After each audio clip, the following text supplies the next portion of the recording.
Hello, everybody, and welcome to the Sandbox Wednesday stream. I am Alex Flores, aka Kamisazi, joined here in voice, mind, body, and soul by Lucas is Right. How you doing, Lucas? I am doing wonderful. In spite of the fact that I could hear three U's in my head just now, I was still able to keep it together and form a coherent sentence afterwards. I'd forgotten to mute the tabs that were going for Twitch and YouTube. So that was fun. Felt like I was descending into madness, but I wasn't. And I'm good. I'm here and I'm happy. How are you, Alex? I'm just starting the world's most boring unison barbershop trio. Not a quartet. Yeah, trio. Okay, yeah. I was like, there's a word for three. I know there is. We're all singing at the same pitch. It's fine. It's in perfect harmony. It's wonderful. All right. Well, hey, not Jackie Chan over on YouTube, Dr. Luigi, and PS Pinu. I never know how to say that because there's 5 consonants and 1 vowel, and in English it doesn't. I don't know what to do with that. Over on Twitch, welcome. Hi to our viewers over on Twitter as well. Today's kind of like a talking stream. We're building. We're not building a game to release. We are trying to come up with ideas. I mean, I already have ideas. I'm sharing with you my ideas. All the ideas. I have some ideas. But you in the chat may have ideas also. And I want to share these ideas with you of how you could potentially monetize, and it doesn't even have to be monetized. This could just be something cool that you do for your game. But what can you do with the NFT sensor to make unique and interesting experiences for a variety of players in your game? So we had several months ago, back when 0.10 came out. Forever ago. It feels like forever ago last week. Like it absolutely does. Like I was telling a story the other day and I was like, it was like, like 9 years ago, and my wife was like, that was 2 months ago. And I was like, yeah, forever ago. I haven't seen Lucas is Right in person since, was it May of 2022? But it feels like it was a few months ago. Like it doesn't feel like it was that long ago. So I think it was yesterday. So yeah. Anyways, I want to examine these ideas, see what works for you, and in the chat get your feedback on these ideas and see if we can customize it to make it more what you're looking to do, and see what other options we have. So we had talked about the NFT sensor behavior component. It's a component, I'm pretty sure. Components, NFT sensor. It's a component. I was right, per usual. I'm also really super humble. So I am the most humblest. Hands down. So we've got this NFT sensor here. So a while back, we had looked at how you could gate kind of premium areas, because the question was like, how can we use this to like unlock a door? And the issue becomes, well, you can unlock a door, but once you unlock it, it's unlocked for everybody because of the way the door mechanic works. So we discussed other options like, oh, you can use it to teleport the avatar. So you could use it to teleport only the player that unlocks it to the other side of the door. Or you could intentionally make it so that way one player with the token can unlock the door for everybody. But what I want to talk about today is what other kinds of content can we unlock with that tool. What's going on in the chat here? Not Jackie Chan says, so today we're talking about what is an idea. Sure. We can talk about what ideas are. We can have some concepts of an idea. What about what is? I need to know. I need to have more definition on that. Oh, what the definition of is? That's going back to the 90s, I think. That's some Bill Clinton stuff right That's there. Right. Man, I heard that so much as a child. I was like, what do you mean? What? Feshul says, hi, when season 4? Soon. What did I say? Very soon, TM, or not even TM. It's like right around the corner. Now, is the corner like 1 week or 1 month? I can't say. We're kind of on the corner or around from the corner. Yeah, who knows? It's over the river and through the woods. Like it's near. It's at grandma's house, and it's coming really, really, really soon. I can't say how soon that is exactly because I like my job, but it is being worked on so fast right now, and you're not gonna have to wait that long. That's of course a relative statement. Like if you are a baby, that's like most of your life so far, and if you are in your 30s like me, it's gonna be like the blink of an eye. But if you're a baby, what are you doing on the internet right now, baby? Go get some sleep and some food. You need to grow. Right, enough screen time. Not Jackie Chan says, yeah, you're the most humble. I hope one day I could be so humble. Not around the corner, but around the bend. The Borner. Are we still talking about babies? Okay. Anyway, enough of goofy talk. Let's get down to like what is the actual idea here. So, real quickly to explain how the token sensor works, if you don't already know. Basically, on any asset or logic donut, you can put the token sensor behavior, component. I got it right the first time, but not this time. And the NFT. So, yeah, NFT sensor. Because sometimes I'll start typing token, because we also have a thing called token gating. And token gating and NFT sensor are similar but different. The NFT gate. So I mixed it up again. I keep on crossing the words, the definitions. The token gate is an option you have when you publish an experience to a land in the sandbox. What that does is it gates somebody being able to connect to the experience at all. So you can go to your dashboard on the Sandbox website, go to your experience, and in the publishing settings, you can say, I only want people who have a Care Bears avatar to be able to play this game. And it will show up on the map. Everybody will see it and see that it's live. But if they go to play it, it's going to say, you don't have a Care Bears avatar. And it won't let them connect to the game at all. You can only token gate to one avatar collection or one specific sandbox asset, which means it's a little bit limiting. If you've minted, say, 100 of these assets and you sell them and you distribute them, only 100 people at any one time will be able to play that game.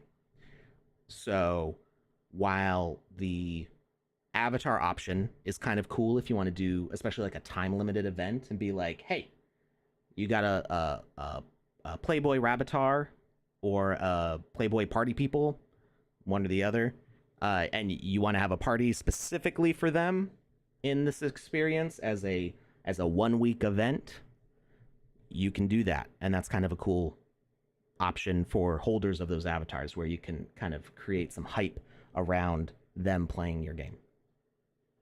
And then I would recommend opening it back up to everybody, because you don't want to limit your game to just those people. Do like an intro time frame, like for the first month or first 2 weeks or first week.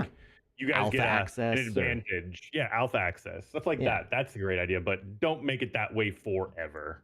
Yeah, I think making it that way forever really limits the reach your game has to a wider community. Your game could be really, really super popular with those people, but if it's just those people, it's not going to ever hit a wider audience. Let's see. Question from Joaquin over on YouTube. Do you know if I can Fly. fly in some form with the SandX Starship? Okay. SandX Starship. Already responded to that one. Oh, okay. But what are you going to say? Well, so the SandX Starship, if I remember correctly, because I didn't make it, but I helped. I was like the manager for the artist who made it. And if I remember correctly, okay, I don't actually have it in my inventory. I think it has a whole launch base to it. So I don't think it would be the best option for a flying vehicle, even if we do have flying mechanics. And people have been able to make some interesting flying sort of games. We've seen people use swimming with very, very clear water as a way to kind of mimic flight. Was it the Invincible game where they were using that? Yeah. So there was a game for the Invincible show where you could fly like a superhero, and they used almost like invisible water, like that you couldn't really see it at all. I couldn't tell. And they changed the swim animation to like a superhero flying animation, and you would fly from building to building, rescuing people and fighting aliens and stuff. It looked super smooth. So you can totally do flight using the swim mechanic. We've also seen people just do like clear platforms, and then you're just moving around on top of these platforms, and it kind of looks like flight. And it really depends on the look you want for your game, how you set it up, and what your asset options are. But I believe the SandX Starship, I think it has I just went to the marketplace. animation. I couldn't find it.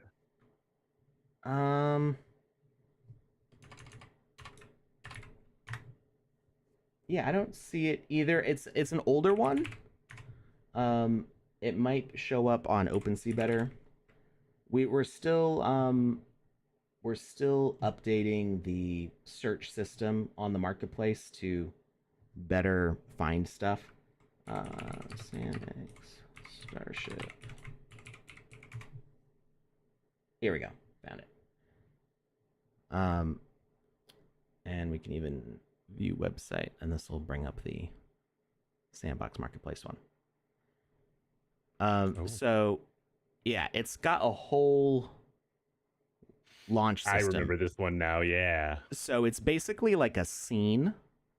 Mm-hmm. So you might make this part of like a game where like you got to stop the rocket launch before it happens, and then oh no, you failed, and then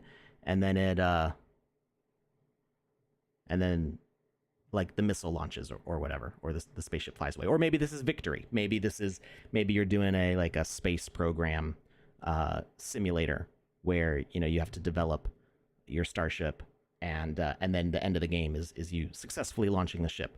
And it has a couple different modes. It has one where it's hovering. There we go. I can't quite. It's a very big asset, so it's kind of hard for me to zoom out to see all of it. So they've got one where it's hovering, one where it comes down for a vertical landing, and so it has a few different. I think this one's like a loop; it goes back and forth. Yeah, so you have a few options there, but however you use it, you're always going to have these towers on the ground. So I probably wouldn't use it for a flying game, unless you're okay with these getting pulled around wherever the spaceship goes. So yeah, that's my recommendation there. Let's see. Hey, Dr. Metaverso, how's it going? Hello, Vodact. So let's go back to our NFT sensor. So we talked about what token gating is. And sometimes people might use the terms interchangeably. I know that I mix it up as I'm talking about it all the time, because in a way this is also token gating, but the actual name of the mechanic is NFT sensor. So if you type in token gate in the select component, it's not going to show up. It's not going to work. So you got to make sure that you do NFT and why didn't it show up there?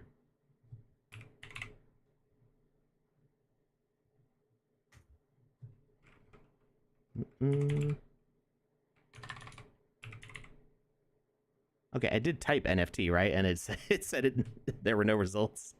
I'm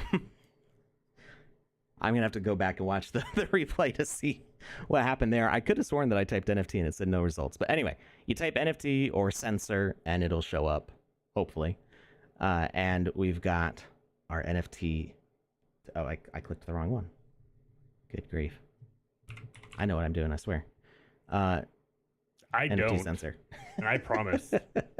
There is, okay, so what I clicked on the NFT details display. So there's more than one component in there that says NFT. Gotcha. I wrote NTF. I had a dyslexic moment. I've never been diagnosed with dyslexia, but I've had multiple people tell me you should get checked out for it. And I'm like, I've gotten this far. You're fine. Yeah. So anyway, that tracks, Biverson. I totally believe that I typed NTF. That sounds like a very me thing to do. So we've got this NFT sensor, and we've got a few different options in here. So we have our message required, which is whatever activates this event to happen. So by default, it has interact, which means that as a player, we have to run up to Max here and press E to interact with him, and it will do this sensor process. We can also activate this with literally any other message. It could come from completing a quest. It could come from defeating an enemy. It could come from picking up something. So we don't have to be limited to a player's interacting with something to have this happen. This could happen automatically as soon as the game starts. We could have the player joining the experience and immediately the sensor goes off to determine what special content we want to give to that player based on what they have. And we could make it a variety of things. We can sense for multiple things. We can use multiple NFT sensors and make different choices for them. And then we get the NFT token IDs. So if we click add here, you see we can add a whole bunch. And actually, I don't remember how many times I've clicked this, but you can add a lot. And it just kind of keeps going. So you can either, with this condition toggle, you can make it so that way all of these conditions have to be met, or any one of them needs to be met. So let's say we add, I need the marketplace up.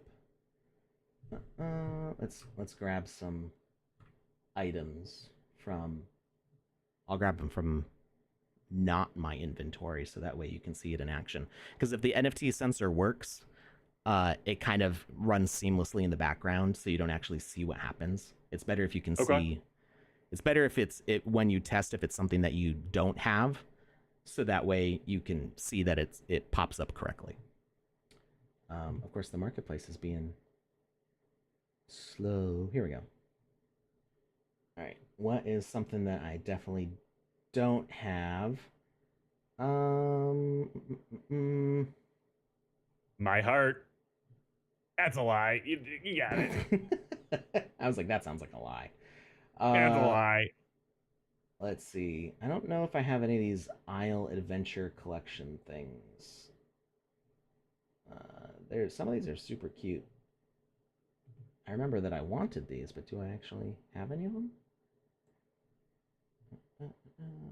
List for sale. I do have them, so stop shopping for things that I already have. How about Arena Spirit Collection? Here we go. I don't have any of these things. All right, so I'm looking at the Arena Spirit Collection here for Social League, which is a football experience. And we're going to take a look at the Wolf's Roar hat and singing yellow canary hat. So I'm going to grab these URLs from the marketplace, paste them in, validate, and we can see that the preview has popped up here. And now, oh, it put it at the bottom of the list. That's interesting. So we're gonna remove all these extra ones. I didn't need all those anyway. I was just trying to show that you can add a lot of these token IDs, and you can extend this logic too. If this list ever runs out and you fill up every slot and you like hit a limit, you can just add another gate or another sensor. Like you can. Oh, okay. You can. Makes sense. Yeah, you can trigger this multiple times. Yeah. If you run out of room in your backpack, just get another backpack, basically. And then we're gonna take this other token ID here. So many backpacks. And we got the canary in there. Oh, why did it put it in the same? Why you do this? Did I not? No. There we go. Okay, now we got both in there. So you can see those token IDs, or not the token ID. Is it the token ID that is displaying in there? Or the asset ID? I'm not sure. It looks like the asset ID. It doesn't really matter. That looks like the asset ID to me as well, but I don't know. Yeah. Not that you can even really like memorize these. If you can, good for you. You should, I don't know, go on Jeopardy or something. So the condition and or if we use the and condition, it means that we need to have both of these tokens in our inventory, or it's going to fail. If we set it to or, it means that either one of these will satisfy the condition. And you know what? I'm going to switch one of these to an item that I do own, so we can see in one case it will pass and in one case it'll fail. So let me grab we'll grab the admin mage hat. So when the council, which is my QA testing company for the sandbox, when we do testing for people's experiences, we recommend that they use this admin mage hat because I gave it to all of my staff. So that way I can just tell people, hey, use this URL in your NFT sensor, and when we test your game, we'll be able to test if that content is working as expected. Oh, nice. And we have one account that does not have it. Actually, the official Wizzyverse account, the council's account. So you can try it both ways. Right. It doesn't have the admin mage hat. So we can all use our personal accounts to test your experience with the pass working with the admin mage hat. And then we can switch it over, or we can log out and log into the council's shared account, which does not have it. And then we can test and see that, okay, and we know that the gate is working correctly, both the locked and unlocked version. Look at you finding real world utility for sandbox NFTs. That's awesome. I really like that a lot. Yeah, and I think it's functional on so many different levels. Not to give away everything about Alpha Season 4, but NFT sensor is really super important for Alpha Season 4. It's gonna give me them beans, yo. Give me them beans. Basically, every experience is going to use it in some way. So it's going to be something that you're gonna see it a lot. Unless you have all the items, and then you won't see it because you'll just be led into the areas.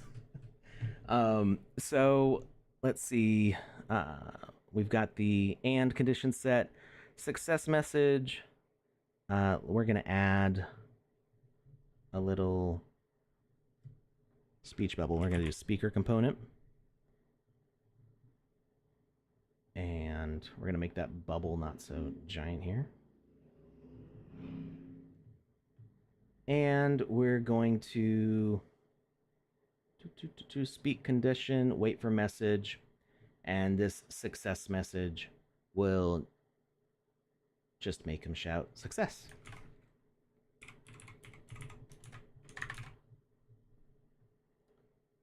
And we're not going to have him spin around, and we're going to wait for message success, and we're not going to send a message yet on that. And broadcast type, We'll send to all and show failed user interface true. So if we don't have the token, we can send a different message. All right. So when we hit play, oh, that's much better without the bright glowing yellow. That's much more pleasant to look at. So we go and talk to Max here, and this is the fail user interface. It's saying that we need both of these items. Now, what's a little confusing and maybe something that we can improve is that it doesn't say that, oh, yes, you do have the admin main chat. It says you should buy now. And of course, if I click buy now, it's going to pop up in a browser window, and it's going to show that I can list this for sale. So that means that I know that I have it. You said question? Yes, I have question. Yes. Okay. What? So if you go back to the screen, it says the canary hat. It's a singing yellow canary headband and admin mage hat. Does that mean you have to have both? Yes. Yep. That. So there's because is there also an or? Feature. Yep. And that's what we're going to look at next. So, so it means that at least one of these things I don't own. Now I know that I own the admin mage hat, and if I click buy now, it does show that I can list it for sale, meaning that I do indeed own it. So I think that's something on the Sandbox side that we can improve to go, oh, hey, like we already have this thing. I'm not sure what the star is for, and I'm not sure what this line is about.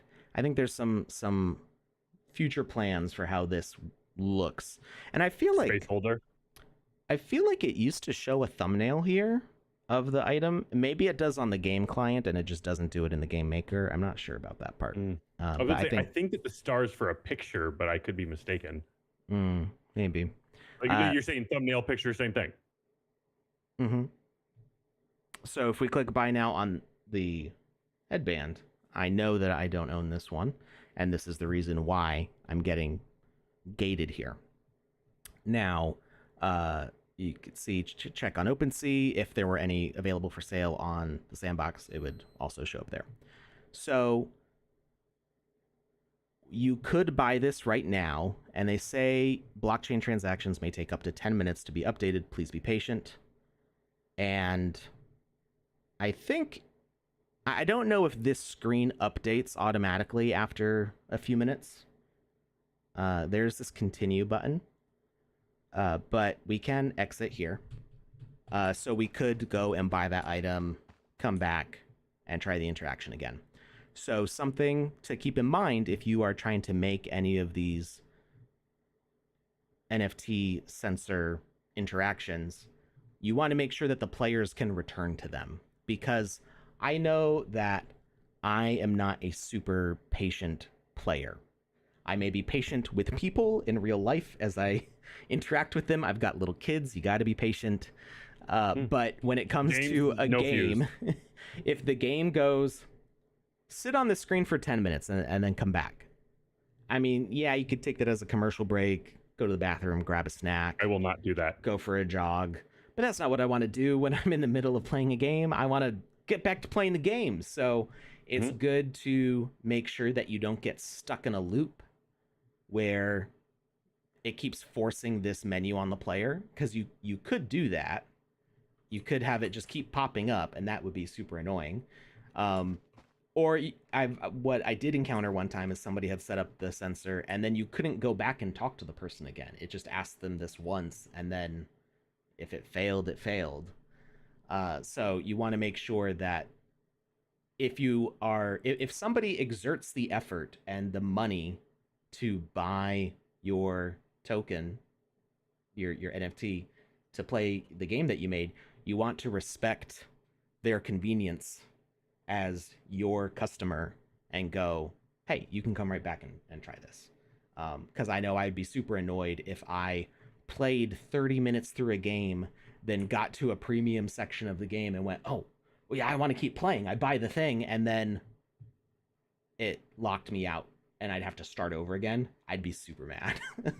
I mean, maybe not super mad, but I could see why people would be super mad or frustrated that they just spent money on a game and then they have to restart the game to get back to this point.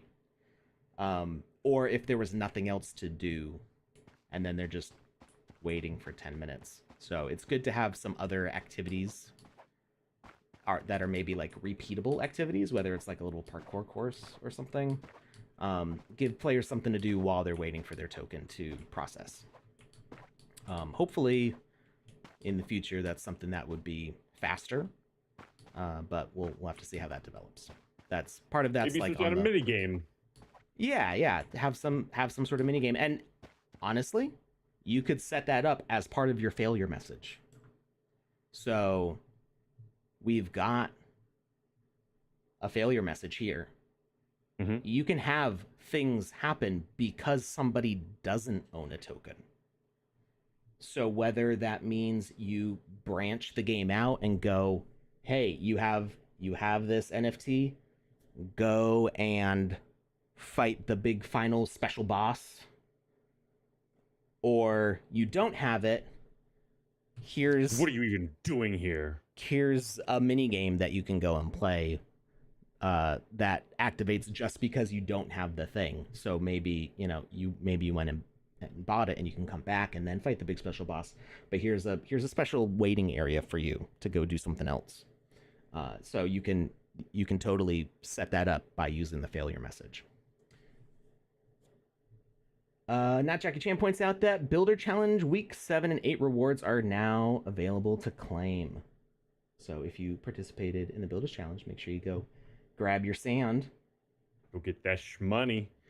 So yeah, you have options with your success and your fail messages, and you should take advantage of those. You can make it just a simple, oh, the door opens or it doesn't open. But this is an opportunity for you to do more and make your game more engaging. Adriano over on Twitter says, I love this project. Well, thank you. I mean, I didn't do all this development. I'm just telling you what you can do with it. But yes, our team works really hard on making these mechanics. So we've got the failed user interface. So the other option is we go with or. We set our condition to or, which means we only need one of these tokens. We don't need both of them. I do have one of those tokens. So when I interact, I'm not going to see that pop up at all. He's just going to say success. It means we've passed the NFT sensor, and then we can go and do whatever happens, whether it's a door opening, a boss spawning, whatever happens next. Now, if you're forced to do last year's taxes over again. Actually, that might be a good thing. It's a CPA simulator. It's wonderful. Good time. I made a mistake on my taxes. I might have overpaid. So so you're good for the rest of your life. I'm seeing, oh, I wish. I'm seeing if we can get that fixed and get the money back. If it's not too late. All right, so now I don't have either item, but we set it to or, and you can see that and changed to an or. So now we know that we only need to buy one of them, but we do need to have at least one of them. You can also do this with collections. So the collections here, it actually lists all of the avatar collections. And actually, it might even list... I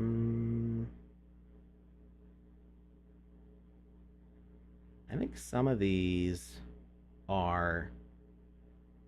Yes. Maybe they are all avatar collections. Well, because you can have collections that are like the item collections, not necessarily avatars. You can have collections that are item collections, not just avatars. Well, like, so in the case of like this, what we were actually pulling these from is a whole collection of items. Yeah, like the but these aren't avatars. Fungi collection, or the Arena Spirit collection. Yeah. But I'm only seeing the Avatar collection, so I'm pretty sure it's just for Avatar collections. In this specific drop down. Yeah. So if we say, what's one that I know I have? I know I have a Mad Balls avatar.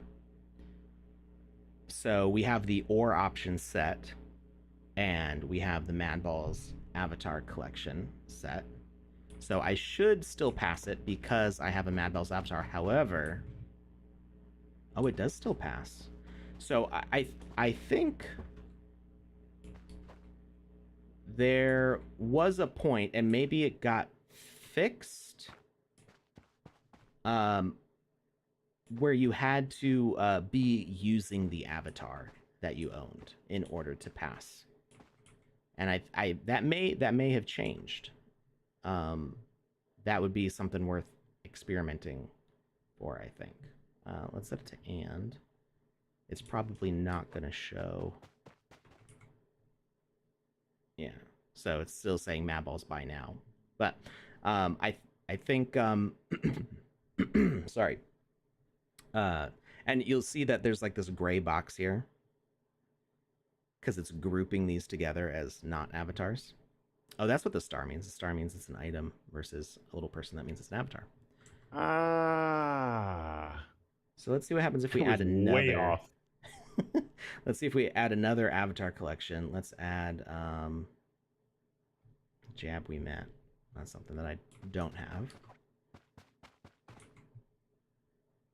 And now we can use we can either click and hold to slide back side to side, or we can use the scroll wheel to check, what's there, and you can see that it still groups them together. Now, if we you have a Mad Ball and the canary, yellow canary hat, that's not going to complete the and. It has to be one of the two in the gray brackets together. Right. So yeah, using the and feature, it means that we need everything basically. So if I set it to, let's set it to just items that I own. Let's switch this over to the admin mage hat.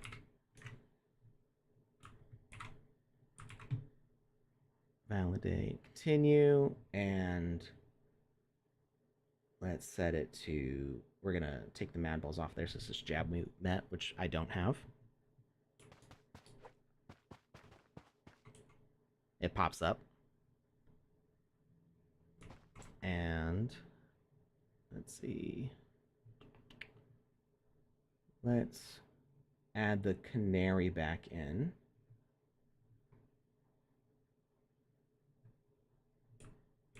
So if we have the canary, well, I mean, we don't have the canary, but we set this to Mad Balls.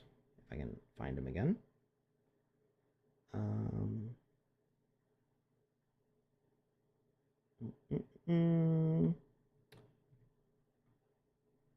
There's another one I have. There's Mad Balls.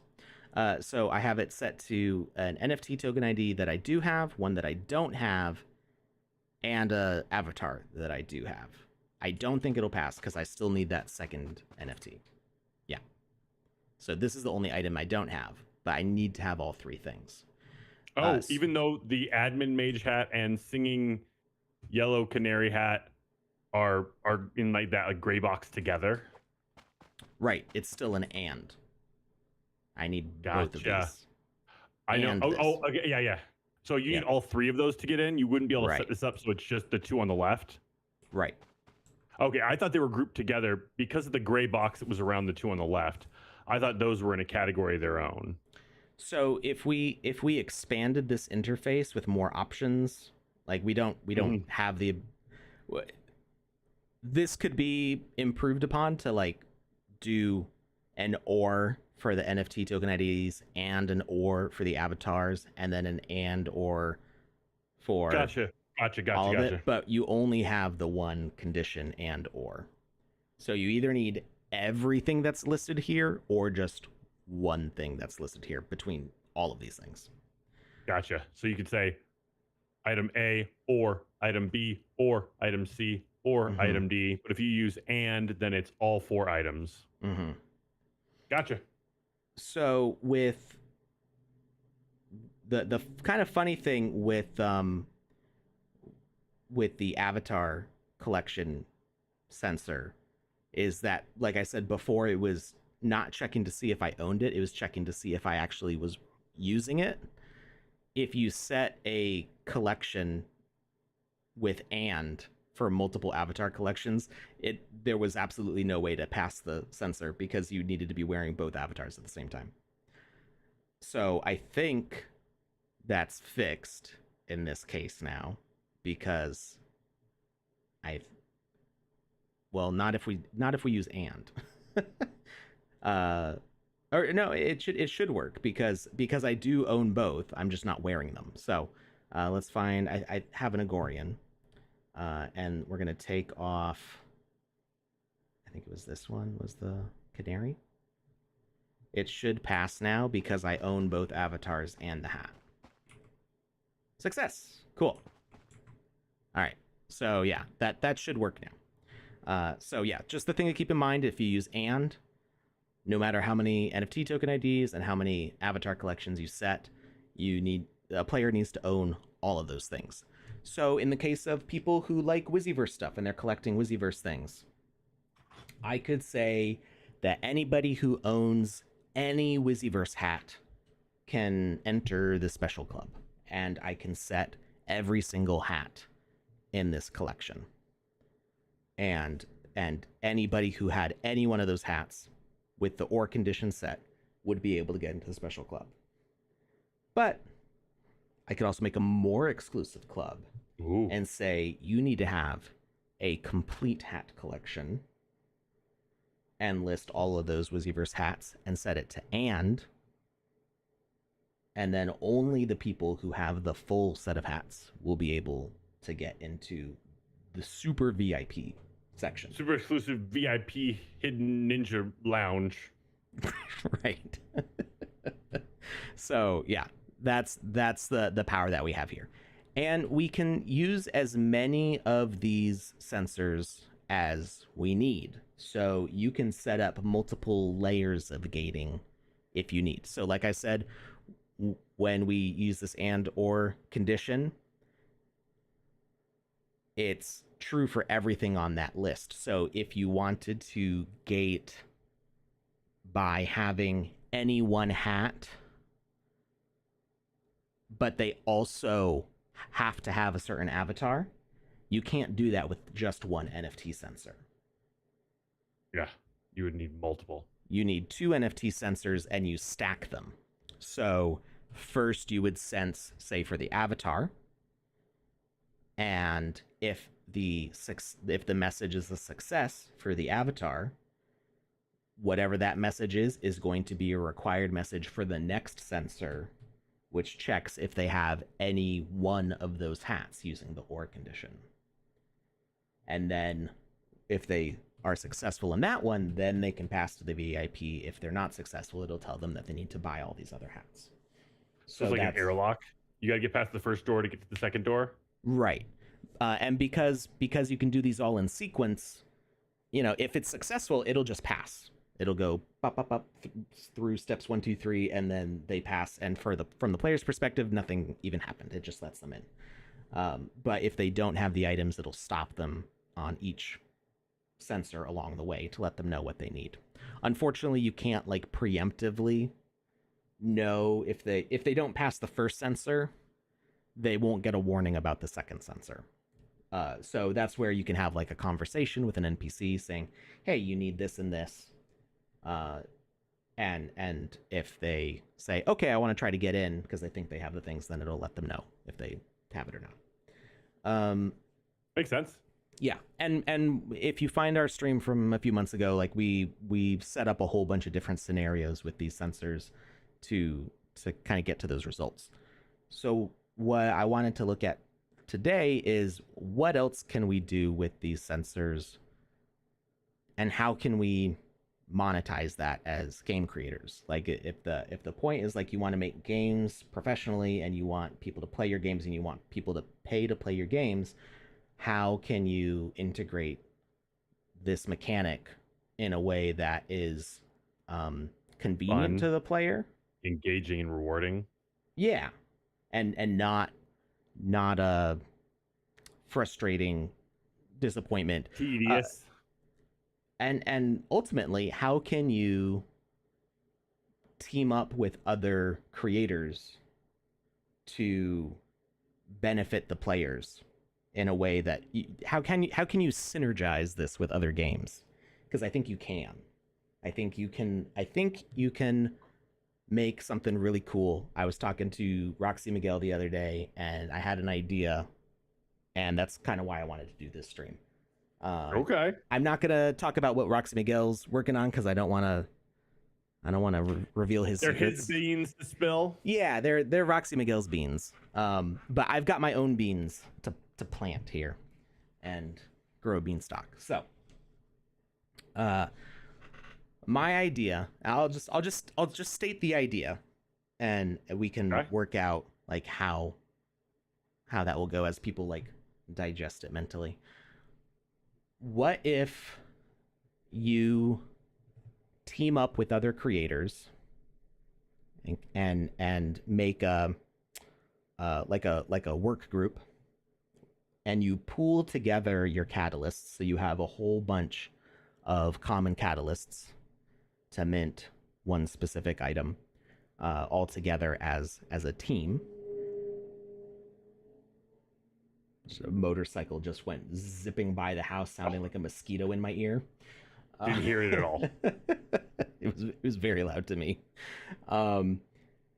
So you find like 5 or 6 other creators. You all pool together your common catalysts to mint a specific item, and then you all together use that as a a combined token sensor, NFT sensor. I'm gonna say it the right way the first time one of these days. You use it as an NFT sensor item to unlock a beginner's chest package in all of your games. And maybe the beginner's chest is the same in each game, or maybe it's different. Would it auto load? Or would it be something you would have to claim? So if you it could work either way. Okay. So the idea is to go back to where this idea kind of started is in Minecraft, when you start a new game, there's a checkbox where you can say that you want I think it's called a beginner's chest. And if you start a new game, you will spawn into the world with its randomly generated terrain, procedurally generated terrain. It's not entirely random.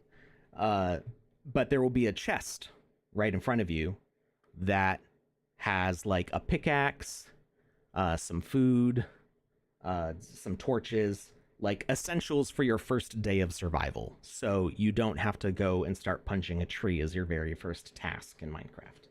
And for newer players, that's helpful, or even experienced players, it saves you like the first 5 minutes of gathering resources, and you can just go and start running and doing more advanced things. Yeah.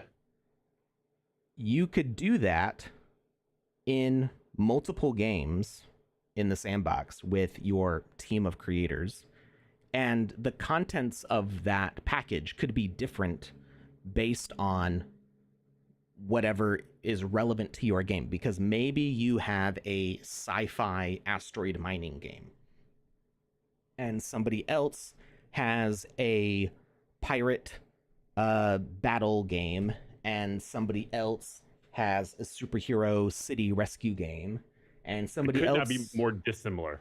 Yeah, somebody has a Wheel of Fortune game show type game.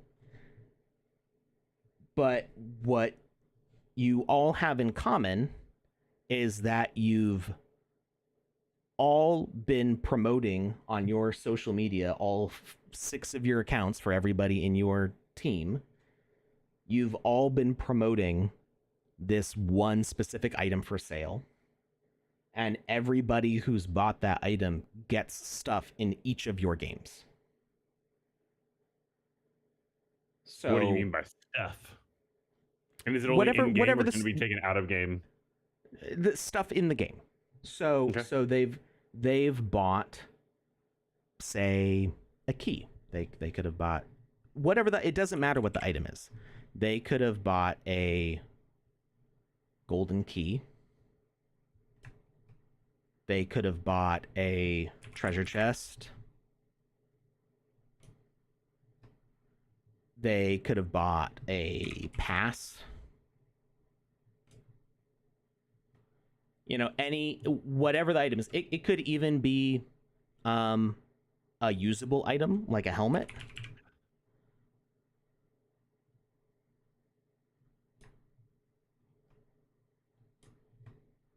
It could have been a prop, like, where's it good?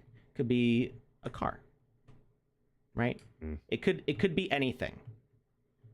But what you've done is, as a team, you've pooled your resources together, so that way, instead of you having 20 common catalysts, altogether you had 500 common catalysts. So you can reach you can sell to more people total, and instead of you individually having to do all the work on your one game, and the player who buys that item only gets benefits out of your game, you now have 6 games with 6 people working on different games, and the person who buys that one thing is getting 6 rewards. That's an easier sell, right? When you, like, I know, to frame it in kind of a different context, Ghost of Mars did their like season pass, where you would buy the one item, and then like each month Ghost of Mars has sent me a different asset, and all of them are beautiful, really cool, but I only had to buy one thing.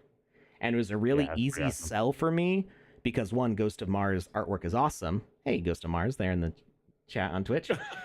So it was a really easy sell because I know Ghost of Mars makes awesome artwork, and I probably would buy their artwork just on its own standing. But they also sent me free stuff every month. So I bought one thing and I got, like, I don't know how many things. It's been like 10 things now, I think. It's like buying Christmas presents for yourself, but they come regularly. Yeah, when they drop in your mailbox, you're like, oh, it's a surprise from me. I knew just what I wanted. My mom did a pie of the month subscription for my dad because my dad loves pie, and that sounds amazing. And my mom's a good cook, and so every single month my dad got a different pie. And of course my mom probably would make pie anyway, but pie can be like a little more, it's a lot of effort for dessert. It is homemade pie, which is why, like, usually it's like you got Thanksgiving and Christmas, and that's about it for the pies. But this way, my dad got a pie every single month, and he loved that present. The rest of us did too, because we also got to eat the pie. It's the gift that keeps on giving. Yeah, it's multiplying. It's multiplying the awesomeness. So you were able to mint more passes because you did this in collaboration with a group. You don't have to carry the load of the entirety of the load of the work on your own shoulders. You can now distribute that amongst everybody who contributed passes. Right. Just make sure, like, this is one of like the caveat to this is make sure that you trust whoever's going to do the minting. Like, make sure that the person who does the minting is like the most trustworthy person in the group. Not to say that anybody in your team is a bad person, but you don't want everybody sending catalysts to one person and then they go and like sell them all. Like that would suck. So make contracts are good. I always recommend doing like real legal contracts. There's lots of templates online. There's lots of lawyers who are pretty affordable if you can find somebody who does contract law. Just make sure that you're careful and that you're working with trustworthy people. If you're going to be sending resources to them. So anyway, pool the resources. You're able to mint more of this item in one go. you've split the work of game making, which was already split anyway, but now you've all got a resource that all of you can use, which will be uh, uh, an easier sell to players. They go, oh, I get like 6 games for the price of one. Like, that's awesome. Coming in. As tomorrow, a game that I've been waiting for what feels like 10 years. It may have been 10 years now. Uh, What game? I think it's UFO 50. Is that what it's called? I have no idea. Or UFO? I didn't know 80? I didn't know they'd gone past UFO 45. It's UFO 50. It releases tomorrow, and it's a bunch of like 8-bit styled games. And they've been working on this for so long, so many years. I just every few months I like check in on the devs, and I'm like, is it done yet? Is it done yet? But They have like a Kickstarter or something. I don't think it was a Kickstarter. But it's literally 50 games. It's 50 games for the price of one. And they're all like NES 8-bit styled games, except they used like their own special unique color palette for it. I'm looking at their website right now. Yeah. It looks awesome, right? And Yeah, they're it's all got some very familiar type games in it. but totally different from each other. They're all different like art styles, but all like the same color palette. All different gameplay styles, and all by different developers. And it's literally 50 games that you buy once, and then it's all like together in one package. This looks like a lot of fun. Yeah, it's I don't know when I'm gonna have time to play 50 games, but I'm buying it tomorrow. Just shilling for free. So do something like that. It's an easier sell to players when you can go, hey, you're going to be getting to access special content in all 6 of these games by buying this one thing, and then you're multiplying your ability to promote, because now it's not just you tweeting it out or sharing it on Instagram and Facebook and TikTok and whatever. It's all 6 of you sharing it. So you're getting advertising from your teammates, and you're helping advertise your teammates. And then you all get to like retweet, reshare. Duet? Is that what it is on TikTok? I'm ancient. I'm a crumbling skeleton here. I don't know what they do on TikTok. When they like do the split screen and you like just like point and nod. I hate it when they do that. Like, let me point and nod at this video and not say anything. I just want to watch the original video. Go away. It's like a reaction video, but no thank you. If your reaction is just, yes, that was a video, I don't want to know it. Not Jackie Chan says, I'll be your middleman. Feel free to send all cats to me. Honestly, I would probably work with Not Jackie Chan, but that's based on my personal experience. Do your own research. You may try reaching out to ambassadors in the community, or I'm sure even if you asked me or Panda or even Lucas really nicely, we would mint it for you. You know, and I know that the 3 of us are trustworthy, but you know, there are lots of good people out there. Don't be afraid of good people. Just make sure that you are cautious. So, yeah, that's the idea. So you get spread the load, spread the love, and you know, spread the potential wealth as well, or magnify the potential wealth in the process. Right. So now you've got these. We're just going to keep on using 6 as the number. You've got 6 games that when players connect into those games and they have this item, they all get something special in every game. And that could be a starter pack. It doesn't have to be just the item. Why did I delete the helmet? So if they own the helmet, if it's in their inventory, in their wallet, you don't need to put it in the game, right? Because they can just pull it up from their inventory. Like, let's make this collectible. So yeah, I see the helmets there, but what do I need it for? It's right here somewhere in here. Is that it? No, that's a different one. Yeah, it's a different one. Where's this helmet? Here it is. So I didn't need to pick it up because I already own it. So it doesn't do a lot of good to place this item in the game if the players are expected to already own it to get it. You see what I mean? Like you can put it in your game for people who don't own it, but if you are trying to do something with the NFT sensor, you want to give them something more, right? So we take that helmet out of there and we say, okay, Max here, when we pass the sensor, he's going to spawn something. And we're going to change it to that success message. And the asset to spawn is going to be, I don't know, some cool sword. We're just going to assume that I don't own it already. He probably does. Well, that's why you see it in there.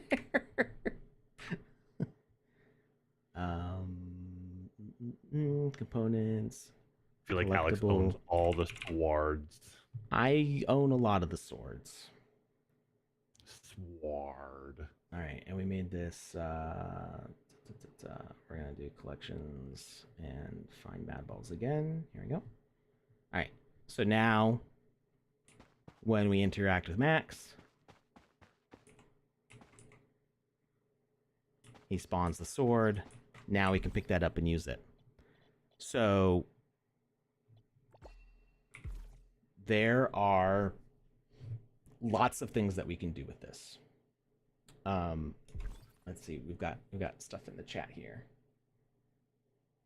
Hello to all, says Ian the IT guy. How's it going?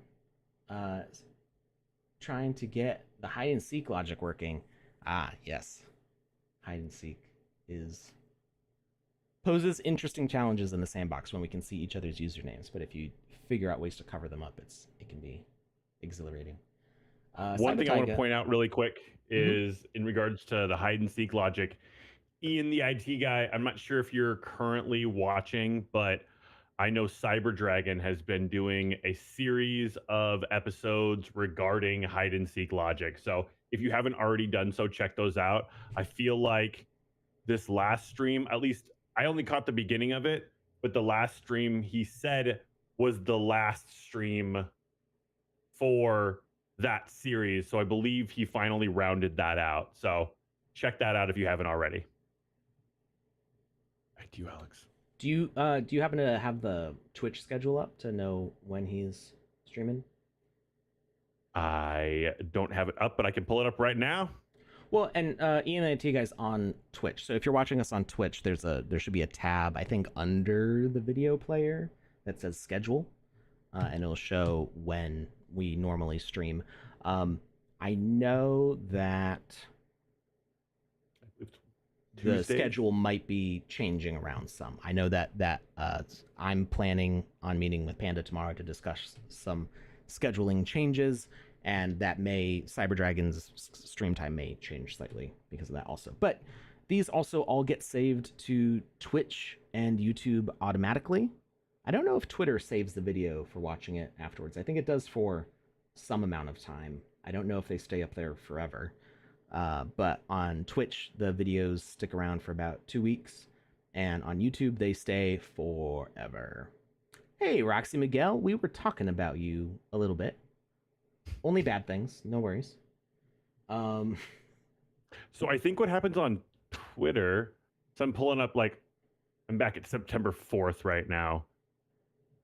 It has a URL that leads you to the video, but it's like the thumbnail's now gone in the older videos. So yeah, I'm looking at August 7th and the video's still there. Let's go back a little further. I'm actually really curious. Okay. And then Cybertiger July 20th. Yeah, there you go. And it still links to the video? It still links to the video, yeah. Oh, quick, cool. Cyber Tiger says, been busy lately. Currently, I'm spending more time with Sandbox, VoxEdit, and Game Maker again. That's great. Really Bit happy to stuck hear with the that. RNG logic. Works 85% of the time. That's you gotta adjust the RNG so it works 100% of the time. You're a um, jerk. You're a jerk. I was uh, thinking it though, so yeah. I've not fully implemented a game with RNG yet. I Panda has made some games with some RNG stuff, and I helped her figure out how it would roll for stuff like that.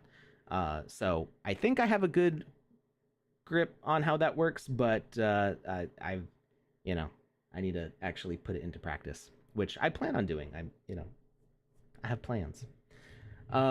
Roxy Miguel. So Roxy Miguel, we're if you saw the title, we're talking about kind of what you and I talked about. Was it yesterday? Um, two about years ago.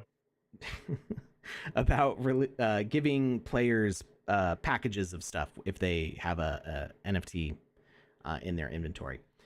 So I didn't talk about what your game plans are because I will let you release your game plans to the world. But I did want to share, what I contributed to the conversation with my ideas, because I think they're useful, especially as I know a lot of creators have been concerned with the way catalysts work right now. Uh, they're a more scarce resource, and you need more of them to mint than you did before. So how can we use them efficiently? Um, and how can we work together as a community to help boost each other's content? Ian the IT guy says something to do with uh, preset not sending the messages. Yeah, I remember we were having an issue towards the start of Builders Challenge 2 with presets not sending messages or like tags not like being sensed. If you were trying to use like a speaker component to sense a tag, um, something that we did to work around that was by having things if they have a health component and they send a message on death, then it seems like the message sends. Whereas if you have it, the presets spawn and send a message, sometimes it doesn't work correctly. I'm reaching back a few months here, so I don't remember the full context of what that discussion was, but maybe something we can look into on a future stream if Cyber Dragon doesn't have a solution for you. Um, so as far as what you can spawn, we have this sword spawn, and like that's cool, but it doesn't have to be one item. We can have a whole bunch of things spawn. We can have a whole preset spawn because of this. So we could say, hey, we're gonna do an equipment set. Let's say we're gonna go with. Oh, I typed in the wrong spot. We're gonna spawn this whole Admiral set here.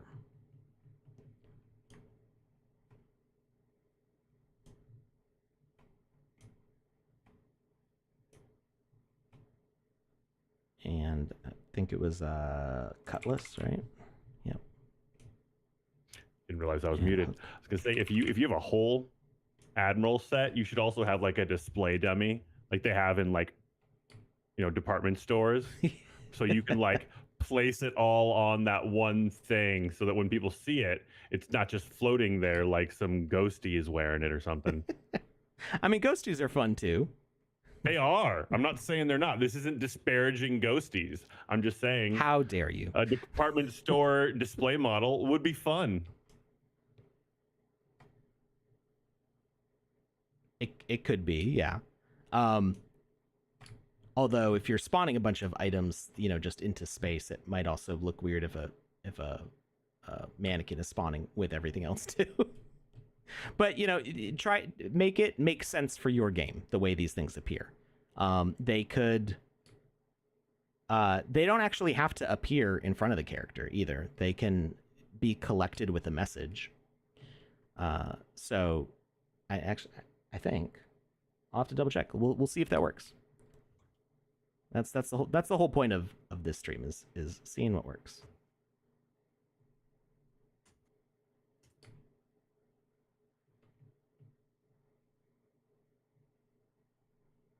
Get our hook.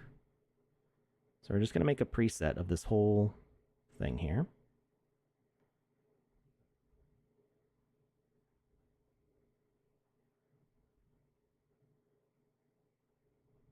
Okay. So we've got our whole Admiral set. Mm-hmm. And we can select the whole thing. Ghost Admiral. Yeah. Ghost Admiral. And we make it a preset. Akbar, maybe. Admiral set. Oh, actually, we don't want to make it a preset yet. Oh. Because we want to make them collectible.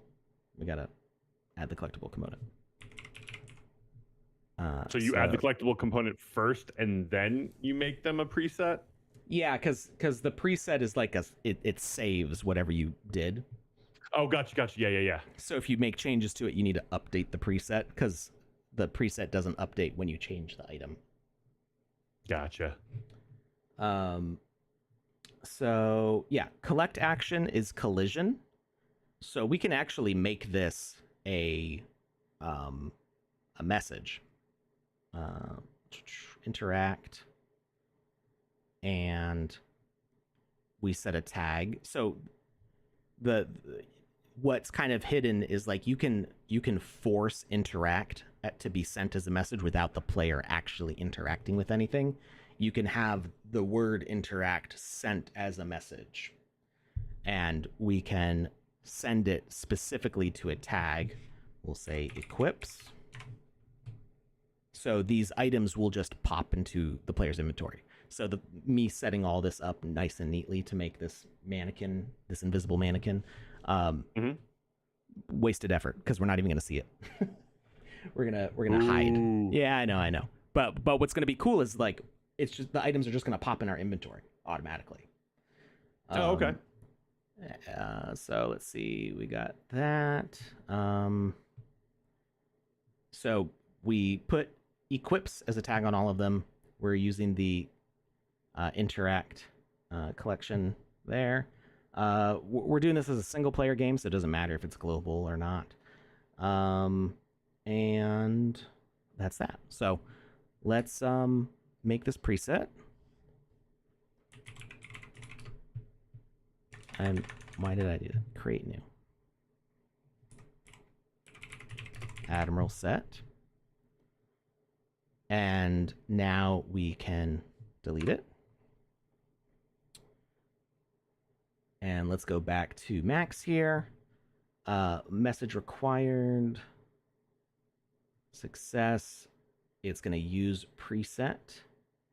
And the preset is going to be our Admiral set. Only once is true. And we're actually going to spawn it underground.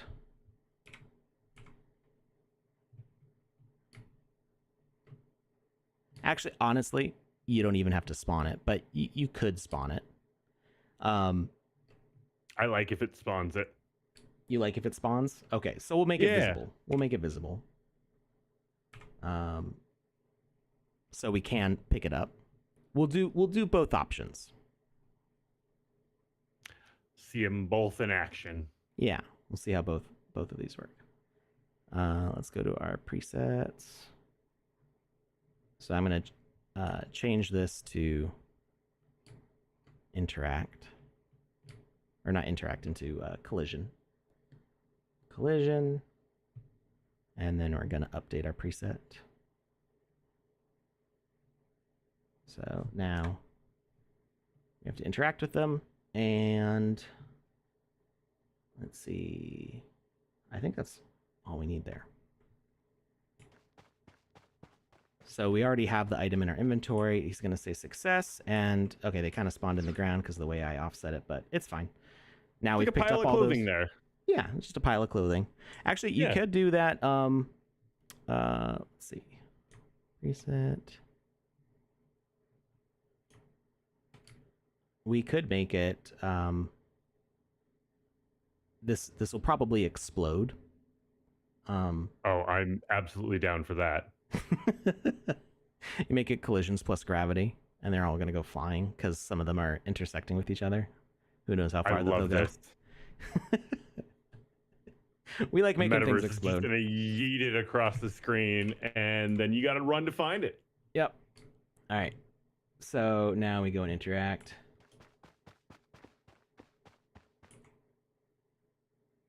Okay, it was not as violent as I expected.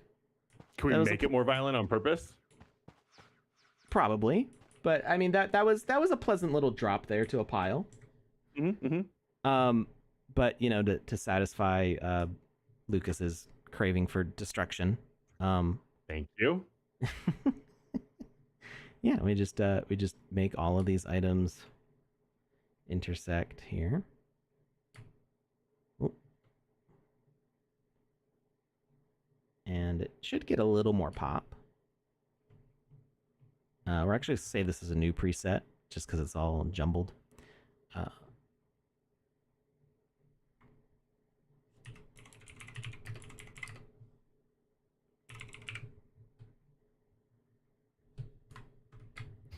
Admiral set boom. Yep. And we'll see what happens.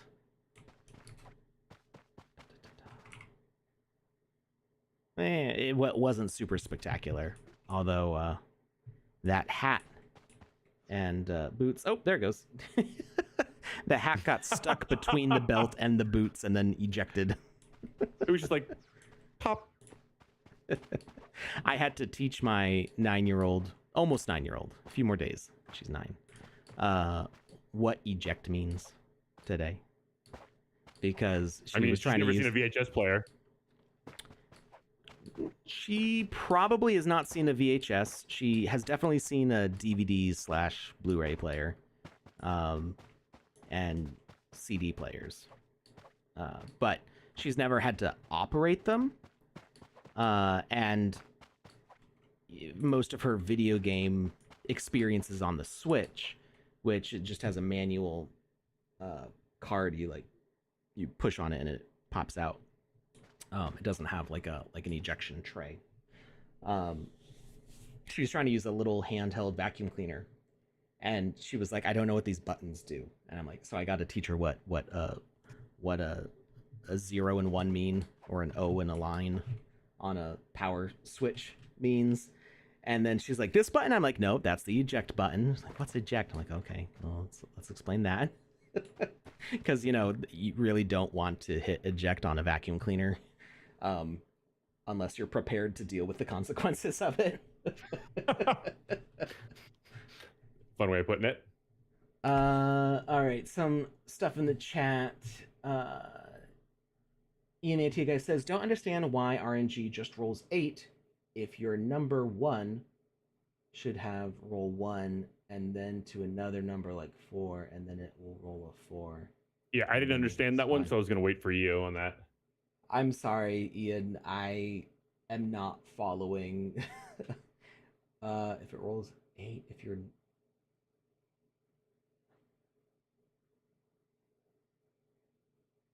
Yeah, I'm sorry. I'm not getting what you're putting down there. RNG, so the way I would typically do RNG is through the gameplay rules. And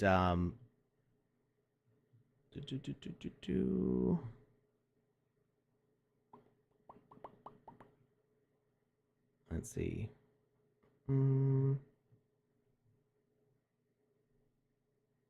Oh, here we go. Roll random number. So you set your minimum values, your maximum values, and when you roll, all it does is it says some number between and including this number and this number will get put into a variable, and the variable is like a mailbox. It's just a holder for whatever thing you put in there. So, and it can only hold one thing at a time. So your variable is like roll result, and if you roll between 1 and 8, it can roll 1, 2, 3, 4, 5, 6, 7, or 8. I'm pretty sure. I'm pretty sure this roll a random number uses integer values. So I don't think it can roll like a 1.5, but I'm not 100% sure on that. Like I haven't, it's been a while since I've touched this, so I don't remember if it's integer values or not. But there's other math options you have in there too that can solve some of those things. And these tools should be improving as we get into more versions of the Game Maker. Any beans about season 4 passes yet, or is that not been released yet? No beans about season 4 from me. All I can say is that Seb and Arthur have confirmed that season 4 is coming very soon, because they've been sneaking out some little announcements about it. Well, there was also Seb released a video, and it was, I think it was from Token 2024. It's okay. Token 2024, right? Or is it Token 2049? I don't. The current conference that they're at. Yeah. And there was an entire there was an entire display of Alpha Season 4. It had like the logo and all that stuff. So that's been getting around on the internet today. So it's not that. That's all we basically have. Dr. Metaverso says they even gave away alpha passes at Token 2049. It is Token 2049. There you go. I felt like it wasn't 2024. Because that's the year they're living in right now, Alex. Duh. I guess that makes me 2000 and late. Well done. Well done. Yeah, I don't know what 49 is supposed to mean. But anyway, so I guess if they gave away passes there, then they gave away some passes. That should indicate that things are happening soon. TM, very soon. TM. Roxy Miguel says, I had a dream one camera component. I don't know about a camera component anytime particularly soon. I know that there are camera improvements in 0.11. I can say that much. Okay. So the 2049 part of the name refers to the year 2049 as a symbolic point in the future, suggesting a long-term vision for the development and potential of blockchain technology. Okay. For everyone else, but they don't specify why that year. Is that like the year that Bitcoin is supposed to be done minting or mining? I mean, I don't know. I don't know. I don't know either. I closed the page down before I read the entire description. Hero Protagonist asks, will the Game Maker always be no code, or will coding be implemented in the future? So it's what we've got right now is what I call visual scripting, and it's a limited visual scripting. So if you look at Yo-Yo Games Game Maker, or even some stuff that's available in like Unreal Engine, they do have visual scripting, which is where you connect these logic cards together. Well, they're called nodes actually.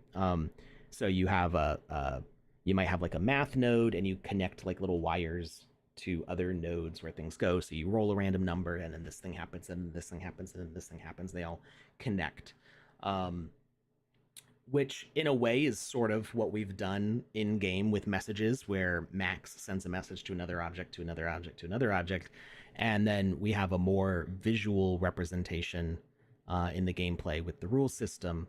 And while what you can do with the rules is pretty limited, it is still what I would call visual scripting, because you're making series of logic statements saying, if this number is true, then this thing happens. Otherwise, this thing happens. That's the same stuff that you would write in code, just laid out visually. So we sort of have code, but it's not typed code, and it's the scope of what you can do with it is much smaller than typically what you see with written code.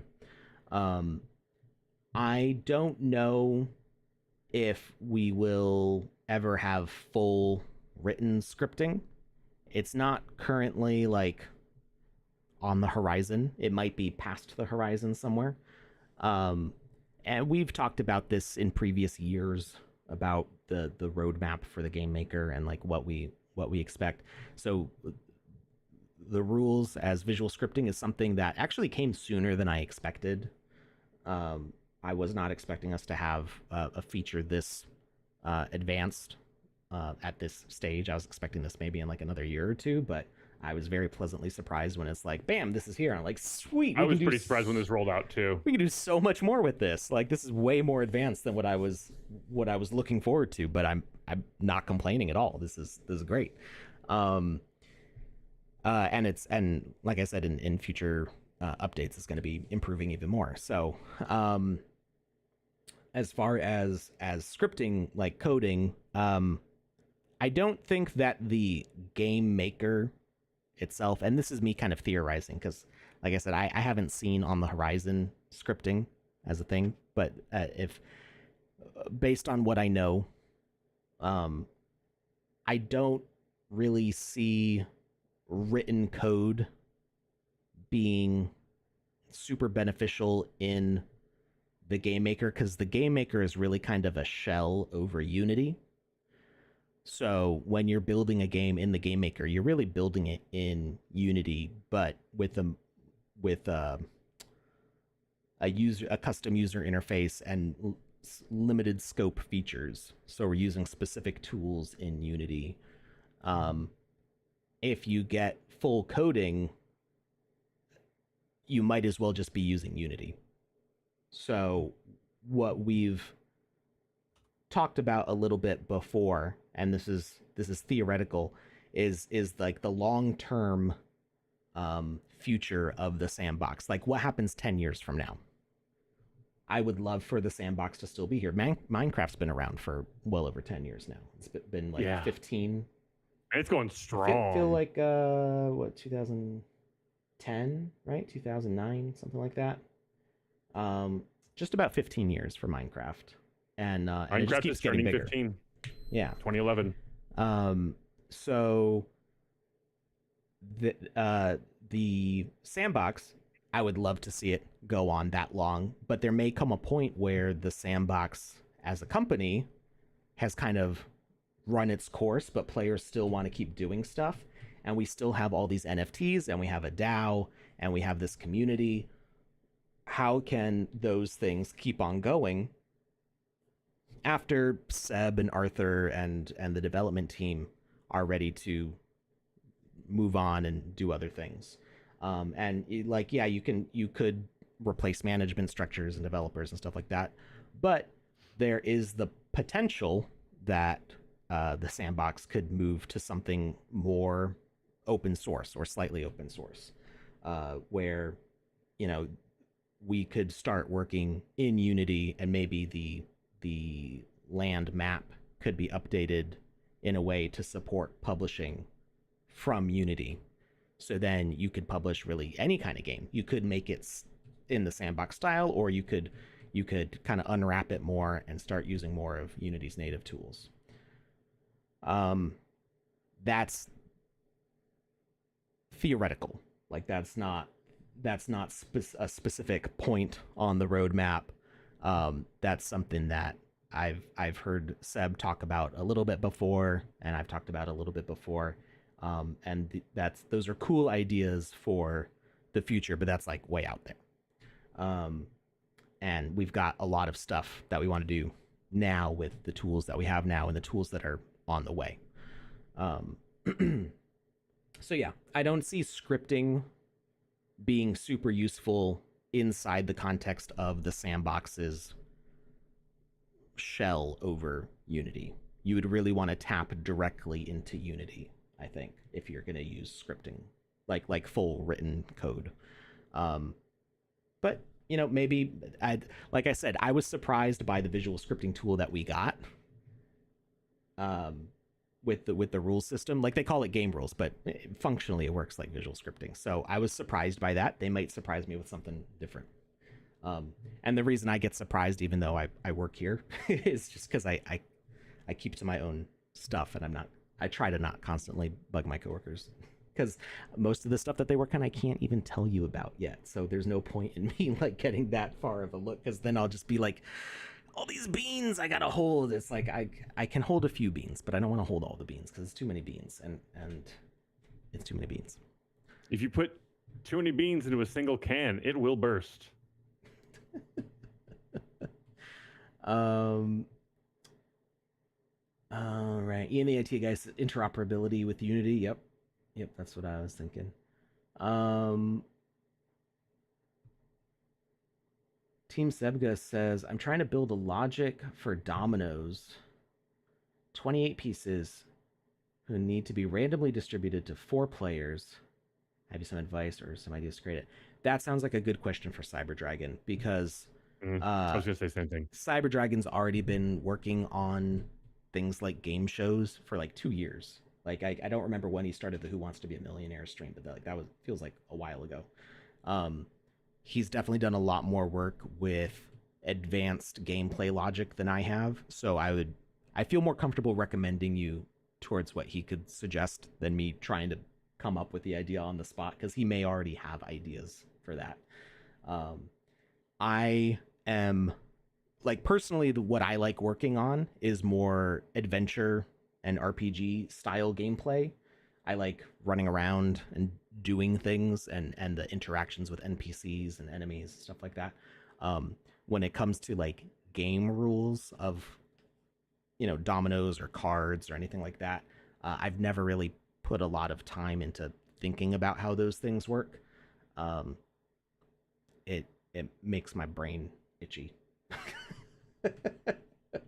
It's just not something that I've done a lot of research into. So I think Cyber Dragon probably has some better ideas to share there.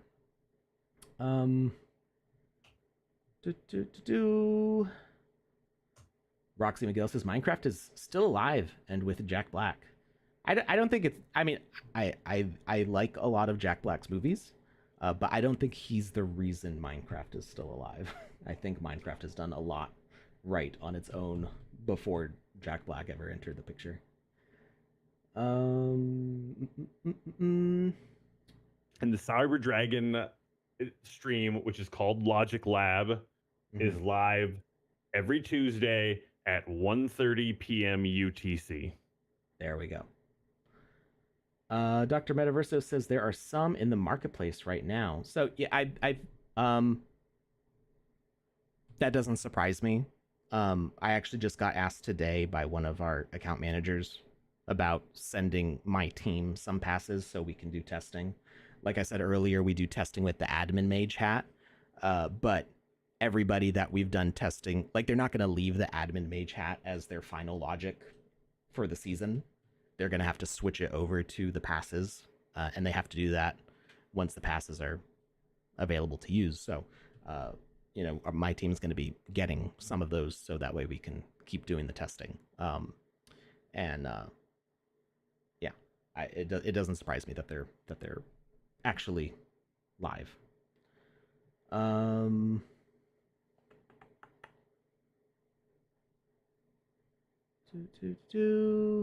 through the chat here. You're welcome, hero protagonist. I'm always happy to give detailed answers.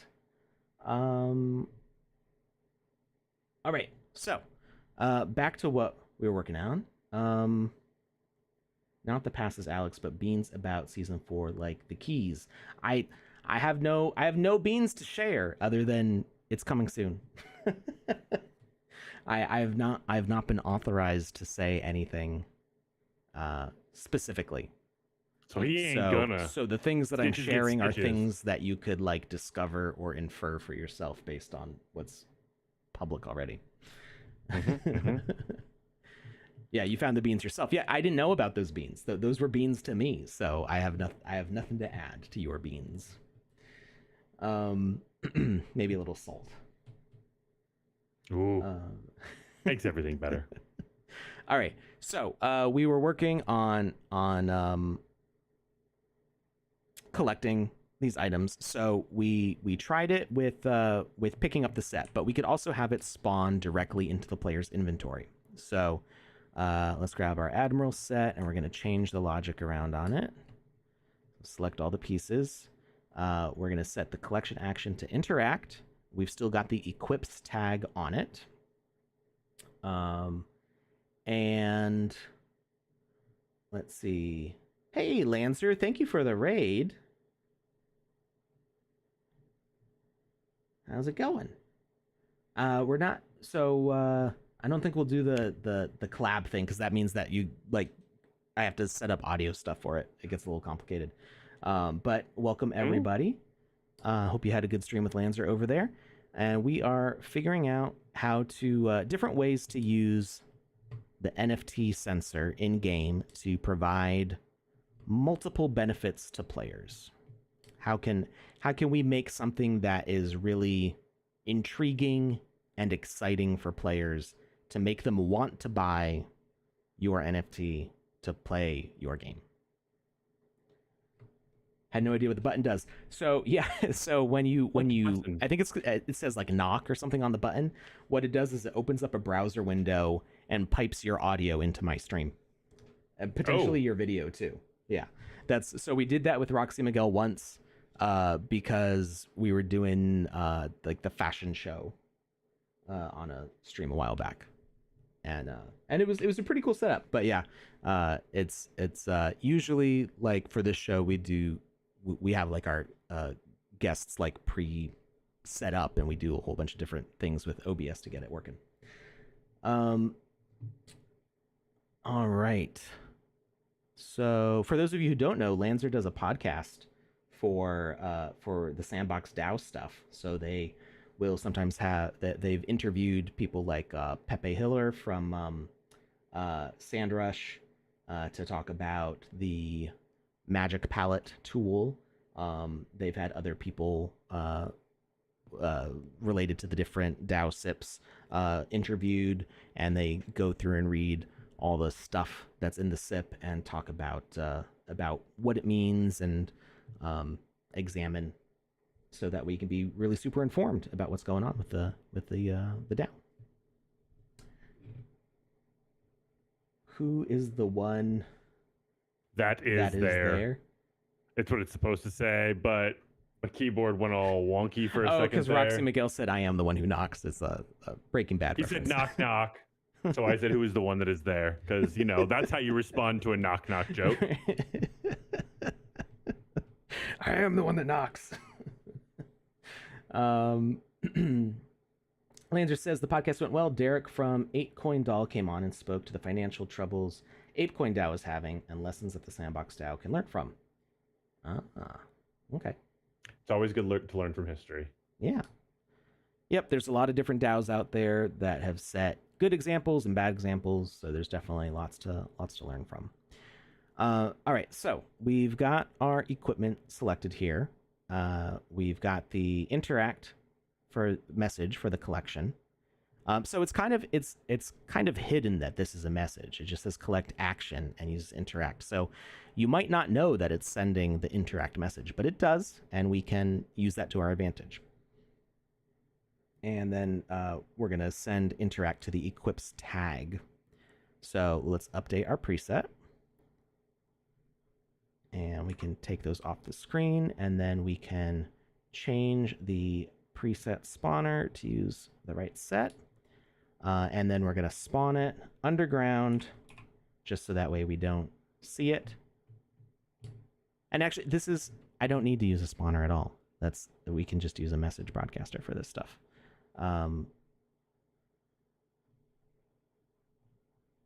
We can just have the preset hanging out. So we have it there in case we need to update it. But we're going to hide these items underground, so they're out of sight.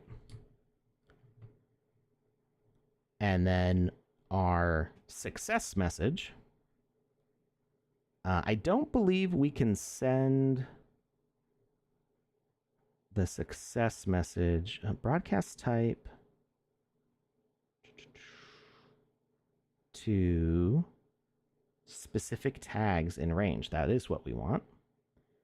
And we are not doing anything with the failure message, so we don't need to be concerned with that right now. We could even set this to none. Just nothing happens.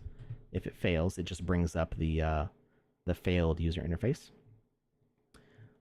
And so we're broadcasting, and we only need to do it within like a 5-meter range.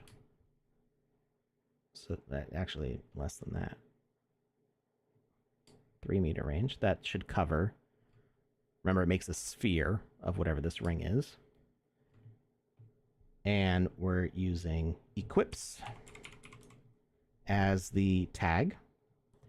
And we're changing the success message to interact. Okay, so it's going to send to only things with the equips tag. So now, because we're holding the right NFT in our inventory, when we interact, we should see right behind Lucas, we should see a whole bunch of items pop into our inventory.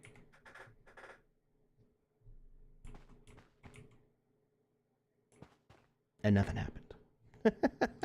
All right, let's troubleshoot. What went wrong? All right, let's move this up here so we can see it.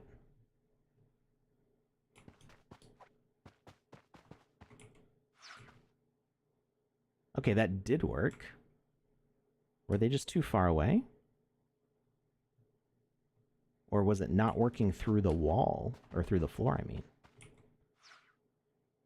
Okay, so those were out of range. Interesting that it... Oh, I know exactly what happened. We put them underground, so they fell. They have physics on right now, so even though we put them right here, they fell all the way to the bottom of the map and were out of range. So, turn off collisions plus gravity. We're just going to put no collisions. We don't need any collisions on it at all. And now we put them underground, and now it should work just fine. I was like, that should have worked, but it's because they had all just fallen all the way down to the bottom of the dirt here, and we're just rolling on the ground, and they were out of range. There we go. So now we see 4 items have popped up. I think it'll scroll up and it'll show us the last 2 maybe, or they'll just stay there forever. Or maybe it showed the first 2 real fast and then covered them up. We should get all 6 pieces. Okay, yeah, it scrolls up real fast. So now if we look at our local inventory here. Well, that's not what I expected to see. Why are these all local items? Well, if we scroll down to the bottom, it's weird because I own them, so they're in my wallet. So but they're also in the game. But they're also in the game. So I see them up here because these are the ones that I own. But as far as what I collected in the game, it'll end up at the bottom of the inventory here. So even if you own them, if they're also in game, they will automatically populate towards the bottom. Yeah. Yep. And they don't stack. So if I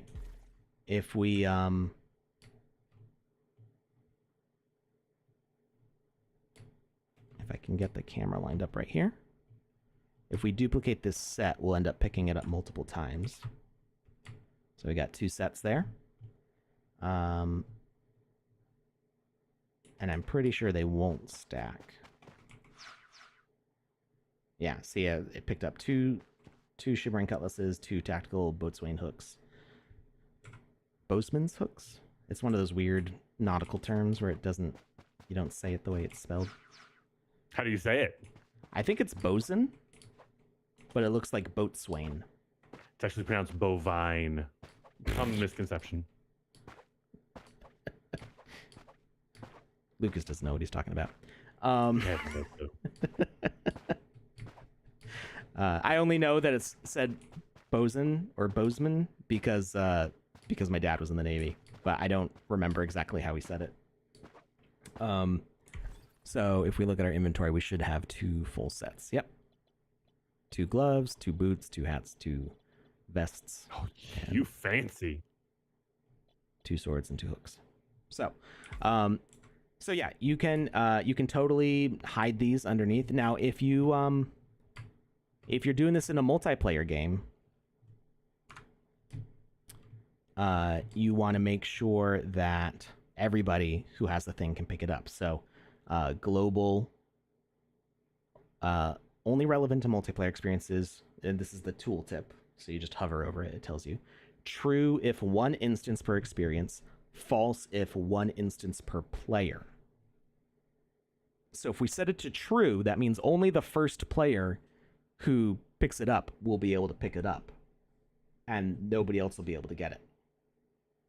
So we don't want that to be true. We want it to be false, meaning that every single player who joins will have the same opportunity to pick this up. You could make, if you wanted to do a competitive map, you could set items to be global.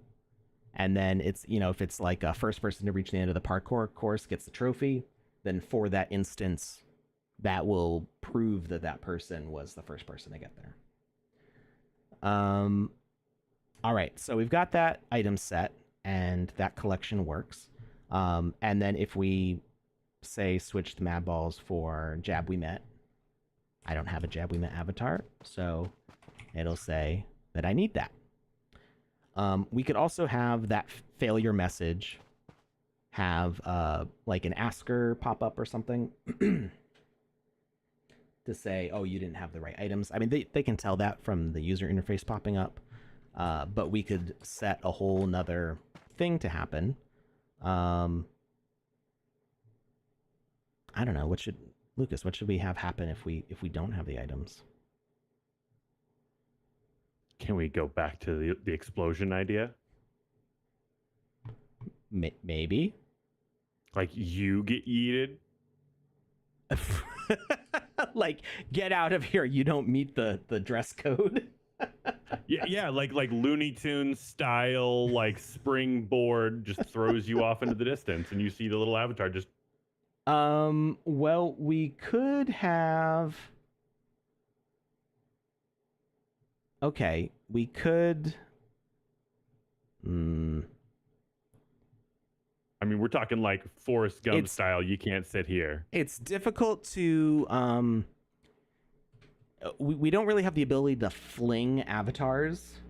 Like the way the physics work on the player, we don't have like a ragdoll function. Okay. Would be awesome. We have a gate closed. Like you don't have stuff, and all of a sudden a doorway closes. Yeah, so you could set this up with you could set this up as a as like a guard. So let's move this whole thing over here. Ooh, Alpha Season 1 gate.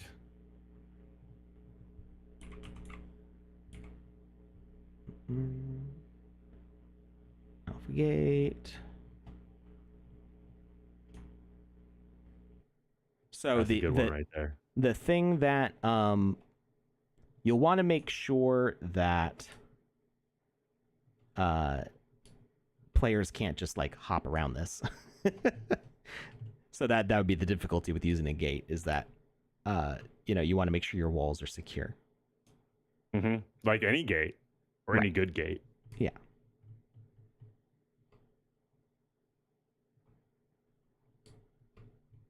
So we put this here. Oh, I'm not moving. Here we go. Move on the half.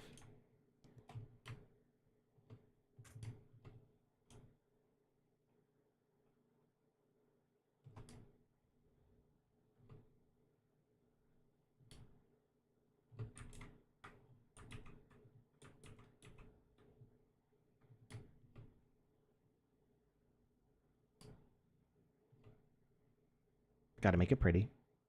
All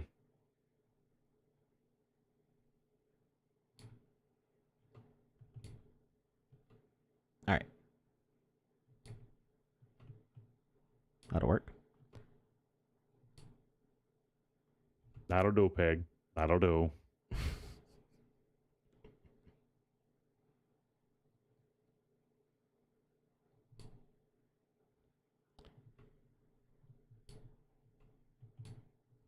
All right, so this starts open.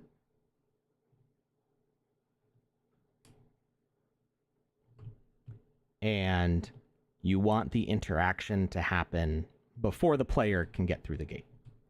So we use our speaker component, and we're going to flip it. So instead of him saying success when we get it, we already know that the sensor works successfully, so we don't need the success message anymore.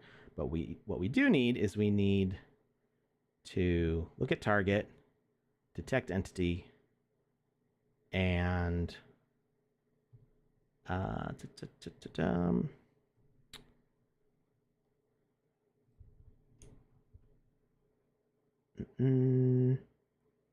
what should he say? Are you wearing? Say? Or you? Like, as the initial inquiry. Yeah, like you got the stuff. Yeah, you got the stuff, and we're going to make it okay. Yeah, that's a plenty big enough sensor. Technically, we would want to have some blocks in the walls here, because when this gate is open, you don't want people to be able to walk right through the wall.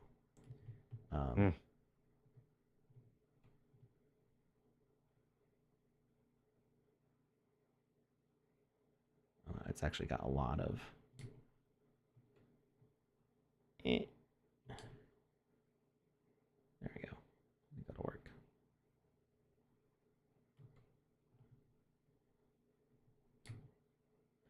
You'd want to mess with the collision a little bit. This asset is pretty, but to make it work practically, you do have to like account for the collisions a lot, just because of the way doors work in the sandbox. All right, so we got that, and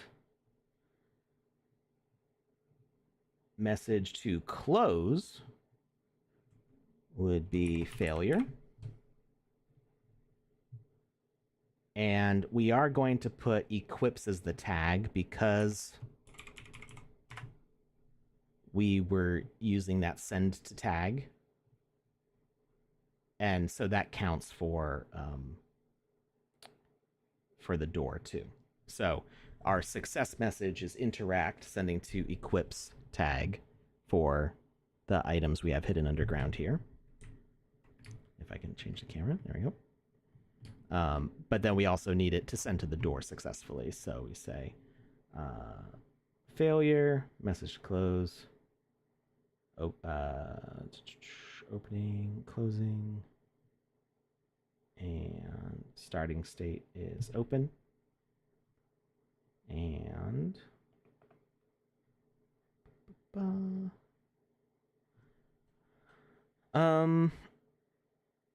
I guess interact would also open it if we have the items later. Because remember, if we deny the player, we don't want to punish them if they still buy the thing and come back. We want them to be able to stay in game, play everything that's in front of the gate, buy the item, play in front of the gate while the item processes, and then be able to come back here and get the thing. Technically, I think you could run that as a subroutine in the background. I have ideas. What's up, Lucas? I was just going to say, is there an average time frame for how long it takes that to process? I've not tested it to know. I think on failure, I think it says estimate about 10 minutes. Okay. So then put if I was building something, what I would do is I would figure out the average time frame. And you're saying let's use 10 minutes as a good number. I would put something in the game, like a 10-minute mini game. Like, hey, play this mini game and come back after purchase. Like, it'll actually have like a countdown timer in it. It'll give you a boost to your analytics in your game or user time in your game. You're guaranteed another 10 minutes unless they leave. But they're probably not going to, especially if they're making that purchase. They're already committed to, seeing this through. Mm-hmm. So giving them something to actively do during that time frame is kind of like your way of saying thank you for the purchase. I don't want to leave you in the lurches. I don't want you to have to leave the game and come back. Here you are. But also, here's a timer for you. Check back when this game is over, or check back when the timer goes off, or something like that. Just a little something. Right.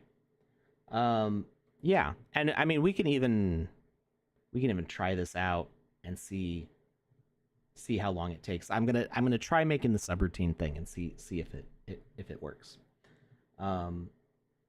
So we've got message to open is interact. The only problem there being that the player could still interact with this to open it. So we actually want a relay on that message. So we want a different behavior to open this. So we can actually put this right on Max also. We can use the message broadcaster.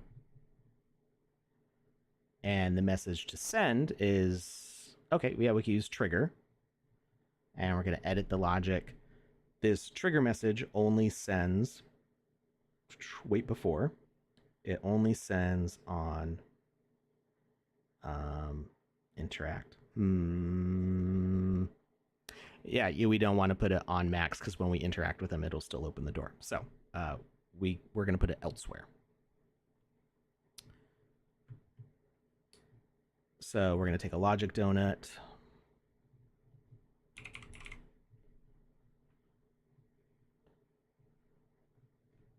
And we're going to hide it underground. And this is going to be what relays the interaction. So let's use that message broadcaster. Message to send is going to be trigger. We'll send to all. Wait before broadcast. Message required is going to be interact. And we're going to add that equips tag to it. And I think that's it. And then we hide it underground. So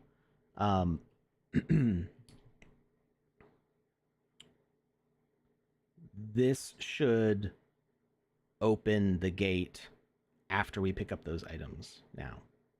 Of course, we could also use a message on equip. So we could say that we have to equip the hat in order to open the gate. How about we do it that way? Instead of doing this funky relay thing, we're gonna go to our hat here and edit logic, message on equip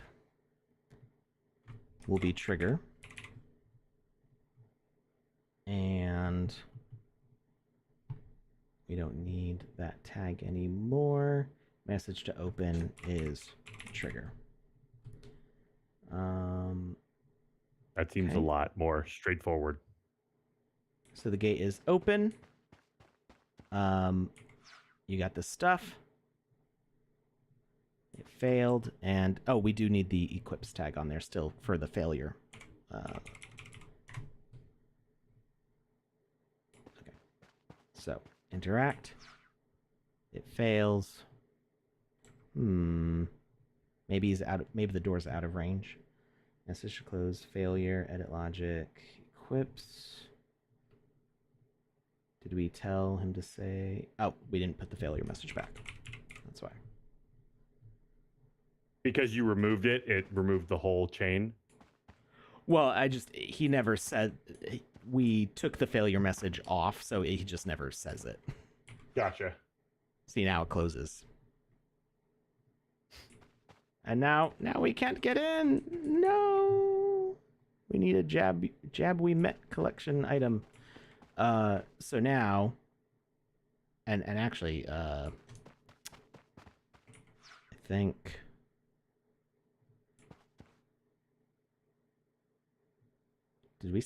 Why did we still pick up all the items? we still got all the stuff. So now we should be able to put on the hat and it opens up. That's, why did I pick up the items? Success message is interact. Sends to tags in a range. Maybe we interacted close enough that it sensed us interacting with the items, so maybe we need to just put them far away.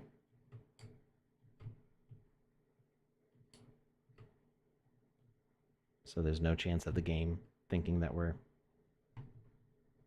actually interacting with them. Should be big enough.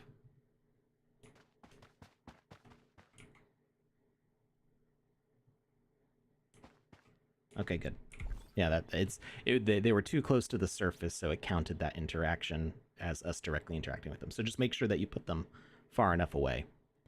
That should be good. Let's double check that. And we're going to switch this to something that I do have. Now we do have all the things. So he lets us in. So that worked. Now we want to see how long it actually takes. And maybe we can open these doors. Maybe we can push a notification to the player saying, you have the stuff now. I'm curious. Okay. I'm curious if I can get that work.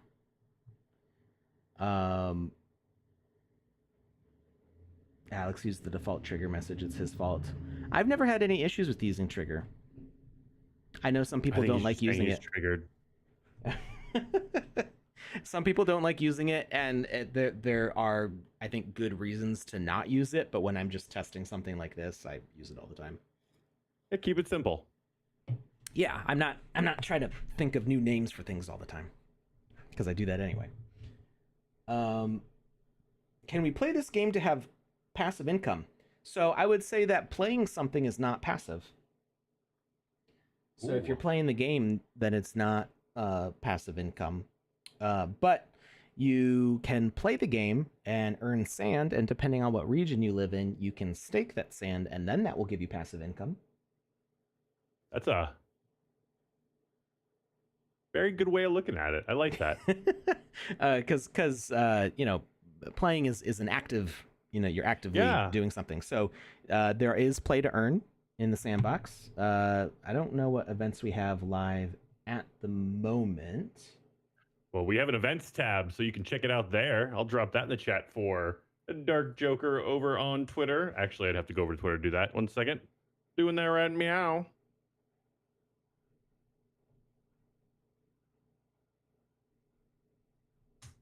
There we go.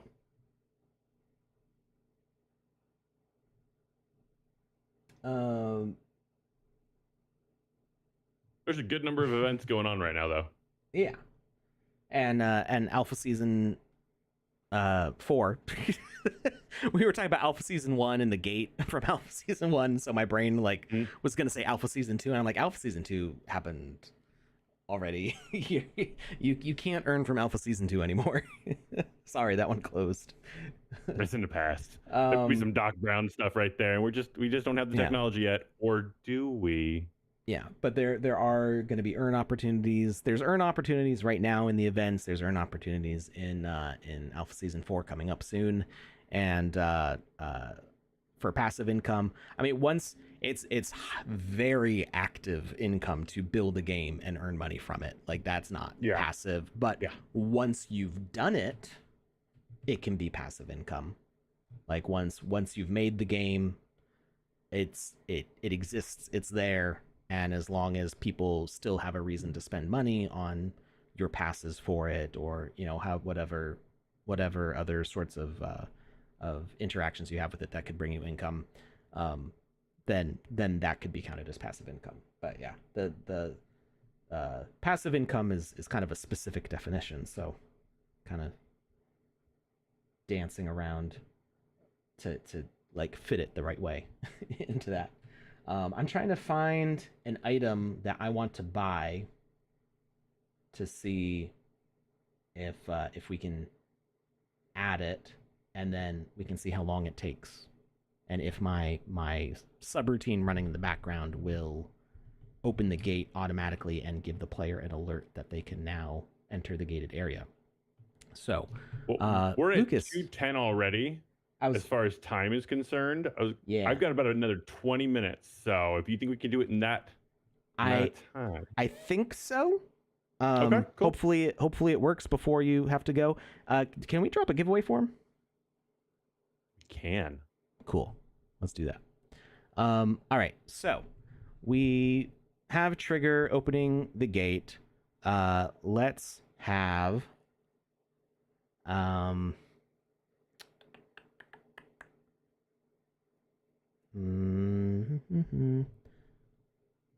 I want to do it?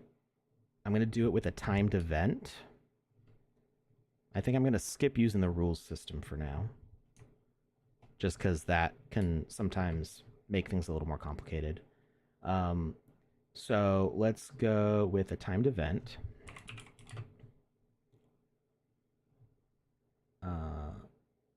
Wait for message, and we're going to put equips on here as the tag. So the message that's going to start our timer is failure. It's going to reset every time it completes. It's going to broadcast to all. And let's see, was interact our...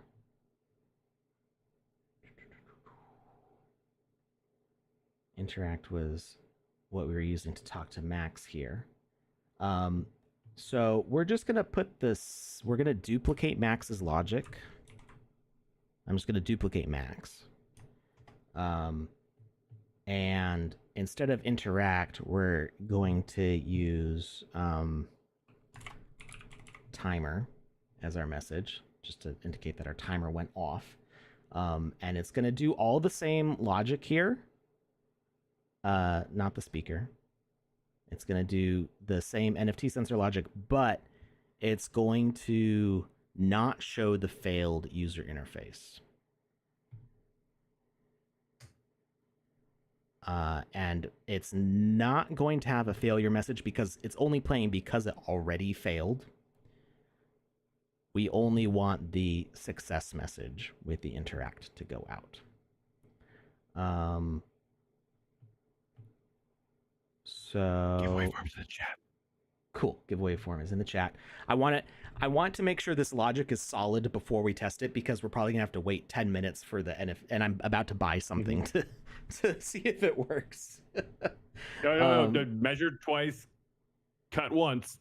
Technically, I don't actually have to buy anything. I could just send my wallet an NFT from another account, but I feel like we want this whole process to work out with the buy and everything. All right. Where is something that is on sale? Can the marketplace? Ooh, you know what? I was actually just seeing things in the marketplace. Somebody was selling those, like, the assets from, like, the first step. The hook I already sword. own those. I already. Well, then I already never mind, Alex. Okay. What about the rubber duck buoy? I already have that. I already have all the claim items. So just about enough of you, Alex. I'm actually a player. Like, what do you want from me? That's really good. For you to be a player. Yeah. So this miniature city miniature from Meta World, this looks really cute. I was just looking at that. And literally just looking at that. Goes along with the other miniatures I have. I could have a whole museum of miniatures that I've made and collected. So somebody listed this for 11 sand. So I think we're going to pick one of these up. But first we got to take the URL here. And this is going to be our gate item now. So we're going to remove the collection thing here. We're going to add this NFT token, validate, continue, and then change it over here also. Validate, continue. All right, so it's going to rerun through Max's logic here. Anytime timer goes off, he's going to check for the token ID. If it's successful, he's going to send interact to equips, which will let us pick up the hat. And we should then be able to put on the hat and go through the gate. So we're going to put him about the same place as Max, but we're going to put him underground with all of this stuff. And far enough away that we can't, well, actually, we can't interact with him anyway. He has no interact logic on him. And he's in the ground. Yep. Failure message is none. Showed failed. So false. So this thing's going to run about every 10 seconds. And we don't want the failed user interface to pop up every 10 seconds. We just want it to fail quietly, no failure message. And it's just going to keep on checking until it's done. But we don't want it to do it every second. That would be too much. We want it to do it every once in a while. Hey, Hodl. Meta Worlds. Yeah, I'm not. Meta Worlds, I think, is related to an event that's going on right now. I think, is it for the Netmarbles thing? That's what these characters look like to me. All right. So then we've got this logic donut, which is our timed event. So when we get the failure from Max up here on the surface, it's going to start our timer. And event name is, you don't actually have to name it, but we're going to call it NFT check. And time will be 10 seconds. And then it's going to run our, was it check, the message that we said? Nope. What was the message that we put on this guy? Oh, timer. That's what it was. So it's going to run the timer message every 10 seconds to check. Sub events. I don't think we need any sub events. So just timer's gonna fire off and then it's going to reset. Now I don't think that there's a way to stop a timer that keeps resetting. Wait for message, failure.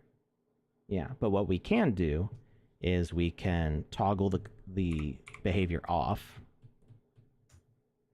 So once we get the success message, it will, because we will succeed. Down.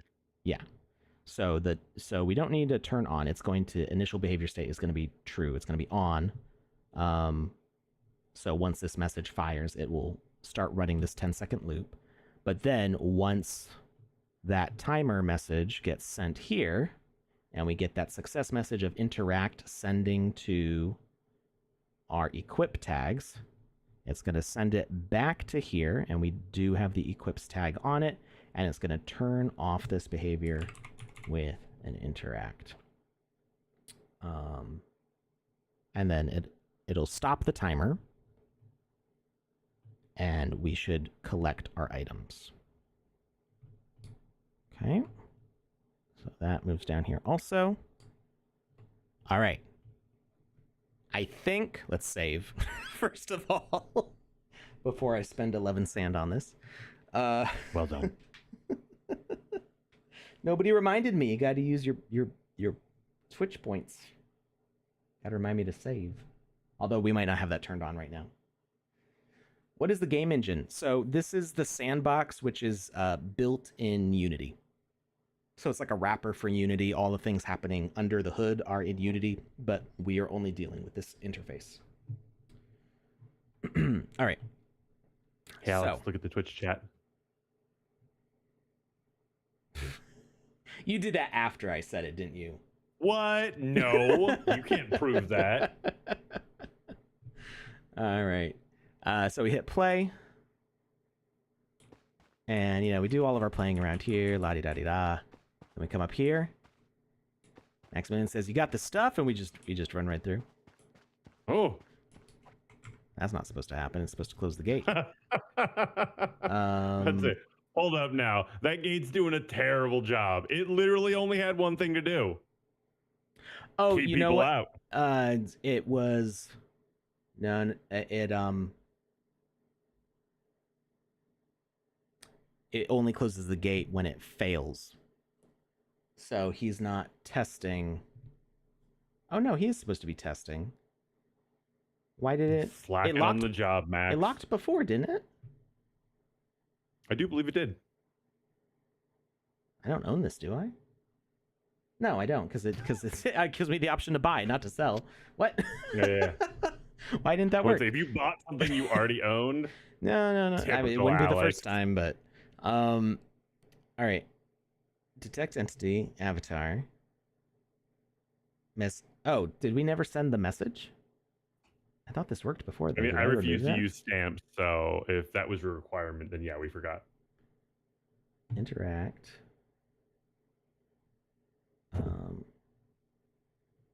Okay, so we don't need to use interact as the message here. Let's do first check and first check. Now it should close it.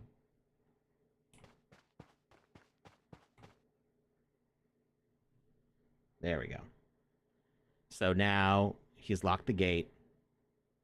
It can take up to 10 minutes. We're going to see if this works. We hit buy now. Do it. It's going to bring up the store. Do it. I need to log into my MetaMask. Hold on. Don't do that on screen, Alex. I know.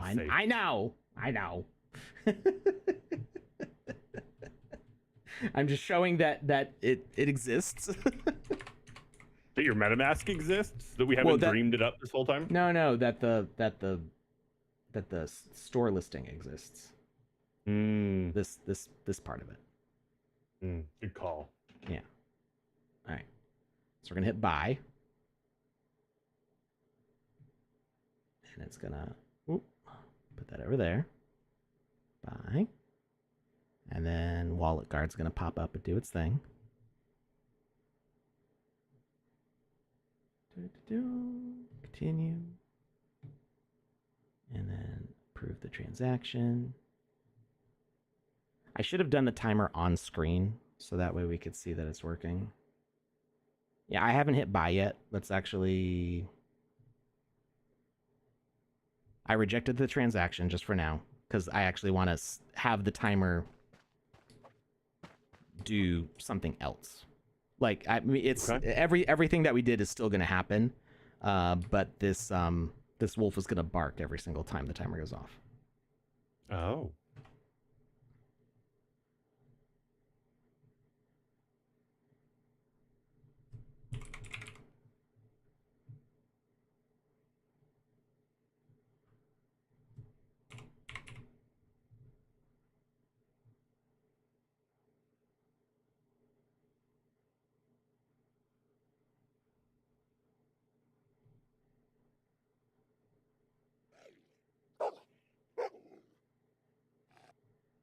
I don't like that.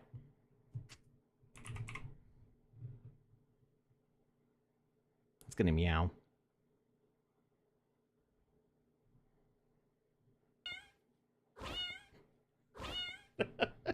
No, I don't like any of these options. I don't know. Let's what's a good sound effect for this? The angry bark is like too angry. Do it anyway. Oh. It does a little yippee bark now. Do that. There you go. Perfect. It's long though. I just wanted to just go like once with the timer. It's like a long loop. So let's just do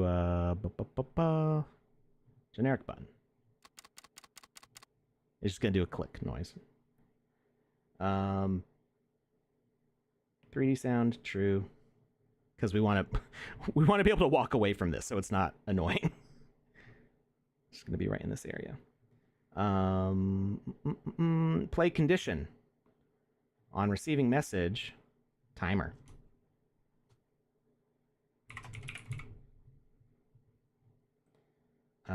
I think we need equip on this, right?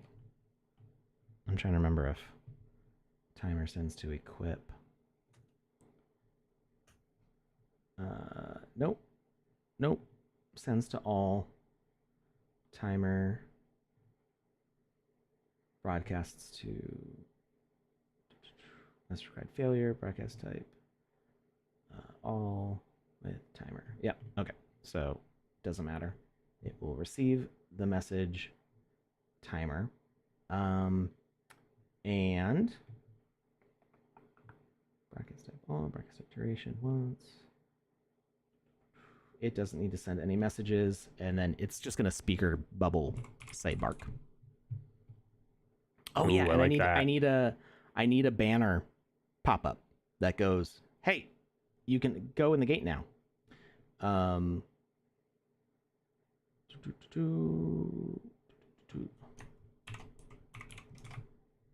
Bark.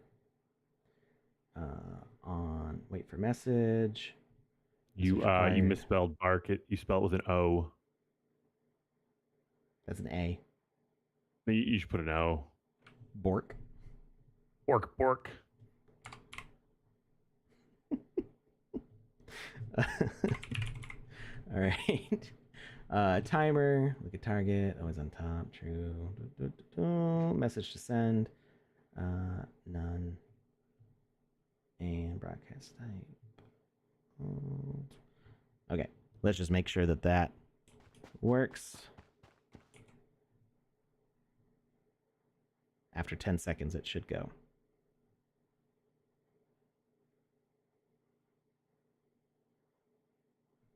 Yay! It worked. I didn't hear it, though.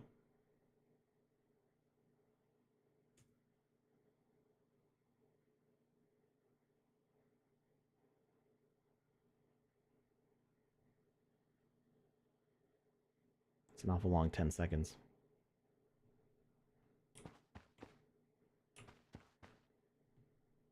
It's been longer than 10 seconds. I know. Does the timer need to...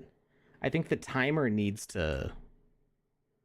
I don't think the timer goes again after resetting. Which it's good that we did this test. I think it needs... The timer needs that failure message to happen again.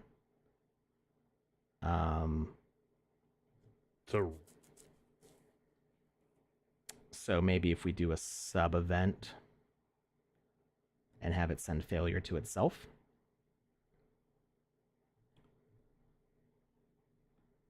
This is getting way out of my depth, so I'm just gonna nod along. Failure, relative time, wait time to send message relative to parent.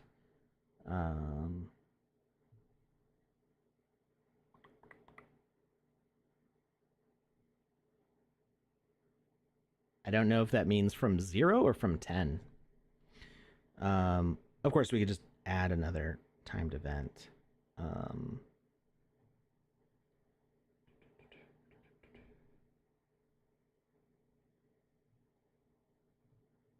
So let's add a second timed event. So after 11 seconds, I guess, it sends failure again.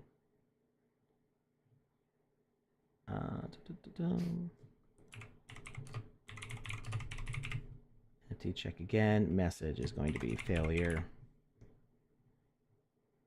And that should just restart the timer.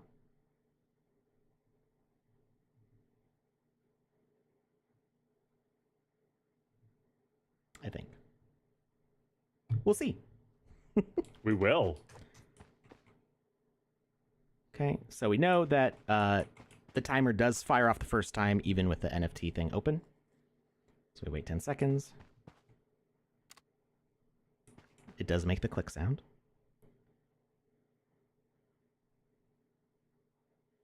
And then we wait another 10 seconds. Or 11, maybe. It's going to go again.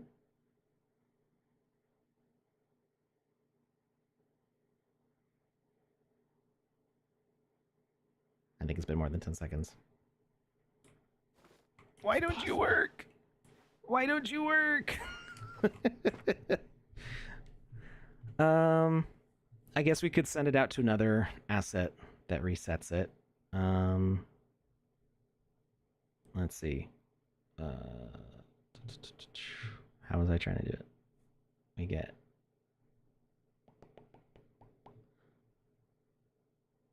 we send out the timer message, and then after 11 seconds,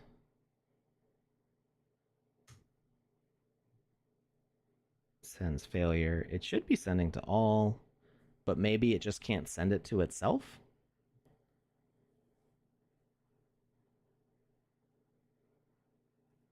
It says automatically restart after the last event is triggered.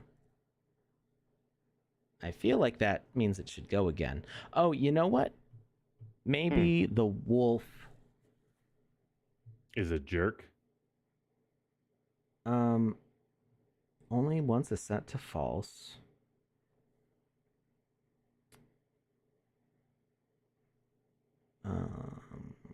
Display duration. I'll just do 1 second. I feel like that should work.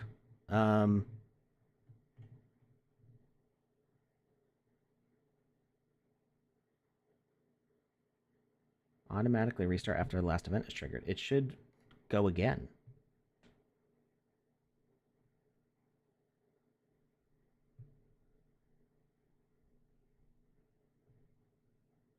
Let's shorten the time. 2 seconds. So I don't have to wait as long. It barks. 3D sound is on too, says not animated. That's fine. I don't really care about where I can hear the sound. I did that on purpose because I didn't want to... I wanted to be able to walk over here and not still hear the clicking noise. I'm just not sure why it's not re-looping. Like, it should... if it runs this timer and it's resetting, it should loop it back again. And we're at 8 o'clock. Lucas, you gotta go soon. Are you running our results? I am. Okay. And I have the winner. I'm just trying to figure out how to say their name.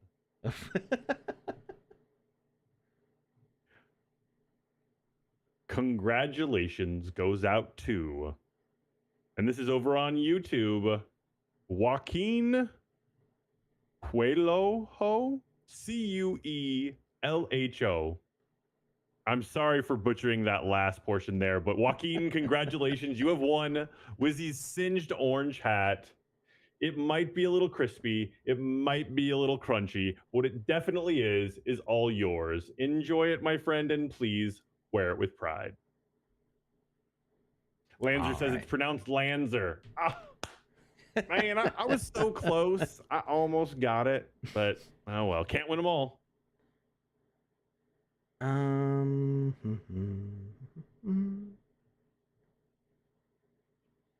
wondering if something is turning this off. There shouldn't be anything sending interact to equips, because that's our success case. That makes us pick everything up.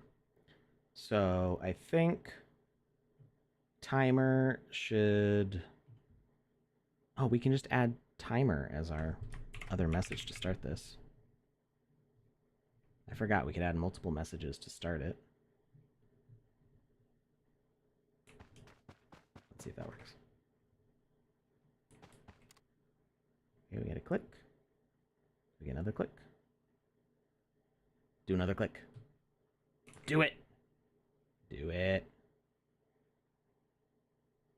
Ah! Are you trying to threaten this dog? Yes. I don't know. I've seen 101 Dalmatians. I know how this turns out. It never goes well, Alex. But it gets cold in the winter.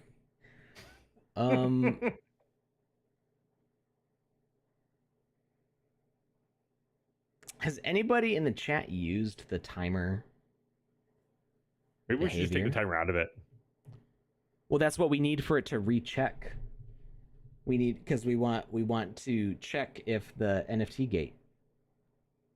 Not animated says you only send the failure message once, so it's not resetting. So that's what I was thinking, which is why I set timer as one of the options. So it's not just the failure message starting it. It should also be the timer message starting it. Does it not loop?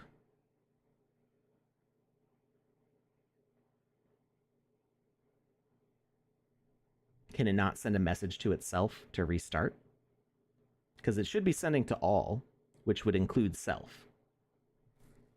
It should include self. But I'm wondering if maybe timer needs to be a second event. Yeah, oh yeah, that should work. I know, right? I'm not sure why it's not. So maybe message required is failure. So we just send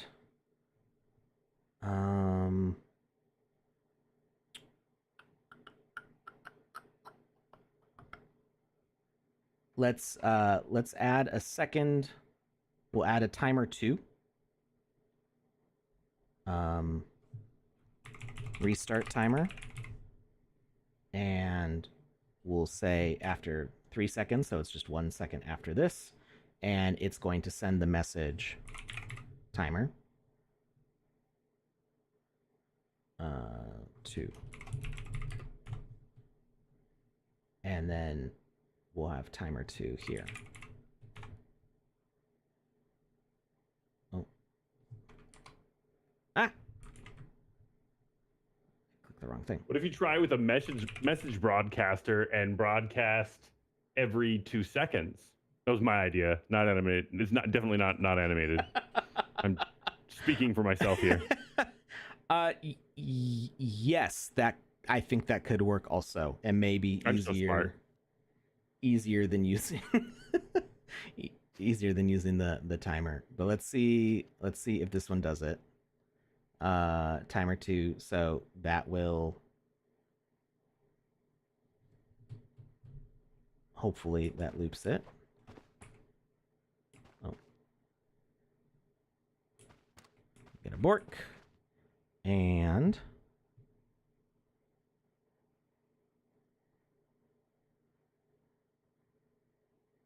nope. Okay. All right. So for whatever reason, the timer doesn't work. It is timer that we have for this, right? Yeah, timer.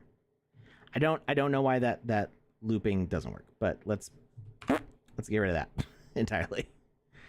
So message broadcaster.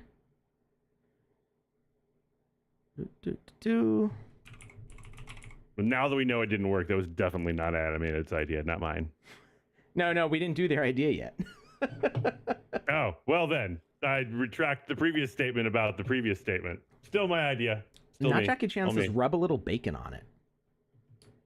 I guess a little Robitussin. A little Robitussin. Robitussin and bacon. No bacon, but Robitussin, definitely. When I was a kid, my mom would give us Robitussin for basically everything. Oh, yeah, it was really weird. Yeah. Like, my arm hurts. She's like, yeah, Robitussin. Like, what? Yeah. I don't think you understand what there was a Robitussin line is. in a movie that was like that, right? Like My Big Fat Greek Wedding or something was like Spray some Windex on it, I think was what the... Oh, I'm about to say, I come from a big Greek family, so if that actually was from that movie, I'm No, gonna no. lose it. I But think it was spray Windex, gotcha, Windex yeah. on it. It's like, I have a pimple, spray some Windex on it. Oh man. The word Robitussin triggers a weird memory for me. My parents, when I was a kid, they would volunteer at a soup kitchen, like handing out the meals and stuff, and we would eat dinner there because we were there, and the food was usually like really good. It was at a church that did it and helped a lot of people in the community. But they always had like baked goods for dessert that were donated from the local grocery store. So there was always like pie and cake and whatever else was like, had the sell by date of like that day, and they were like, God, here, take all this stuff. We can't sell it anymore. But it, still perfectly good food. And there was one particular cake. We don't know why it was like this, but the frosting tasted like Robitussin. On purpose? Like this was a decision they made? No idea. We just called it the Robitussin cake because I think maybe it was like an artificial sweetener in the frosting or something.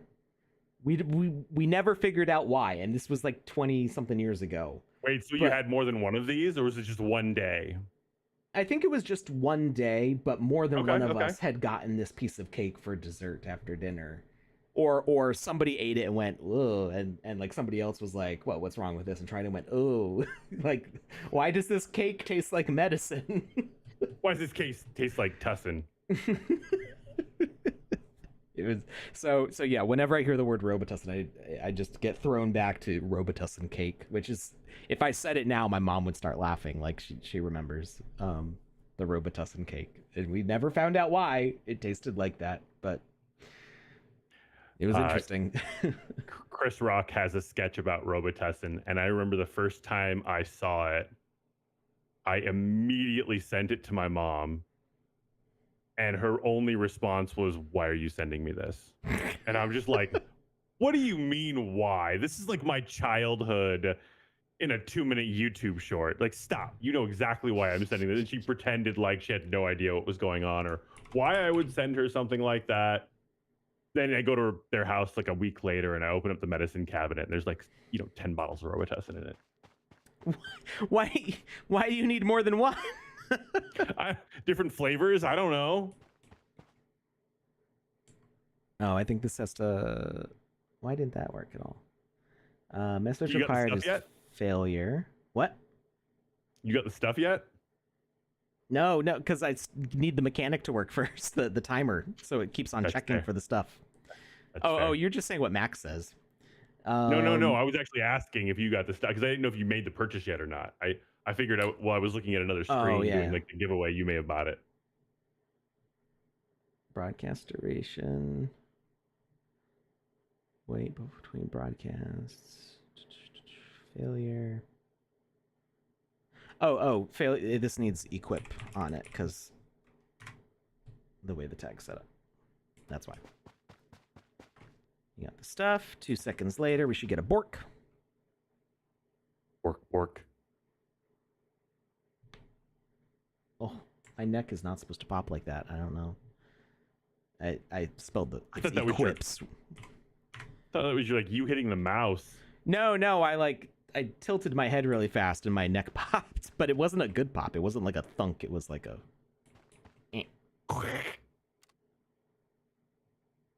Hey, okay, that's working now. Good. All right. So our timer's working. Let's set it to 10 seconds. We're going to add that toggle off component. So that way when we get the interact successfully, it stops the timer, the dog stops borking, and yeah.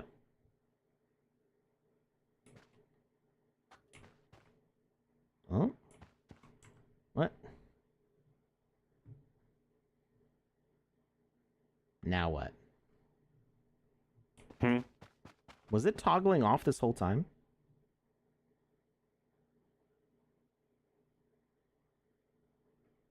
Was that why the timer wasn't working? What is sending? I have no idea. Okay, this is a good time for us to use debug and figure out who is sending interact. Who? I bet it's Max. He's such a jerk sometimes. It's only Max, but it's also other Max. Oh, the one that's in the ground? Yeah. He's doing it? Mole Man Max is doing it?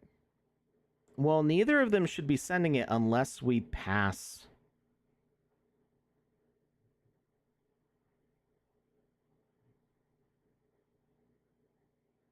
Successfully. Oh, I love that it has that locate button attached to it.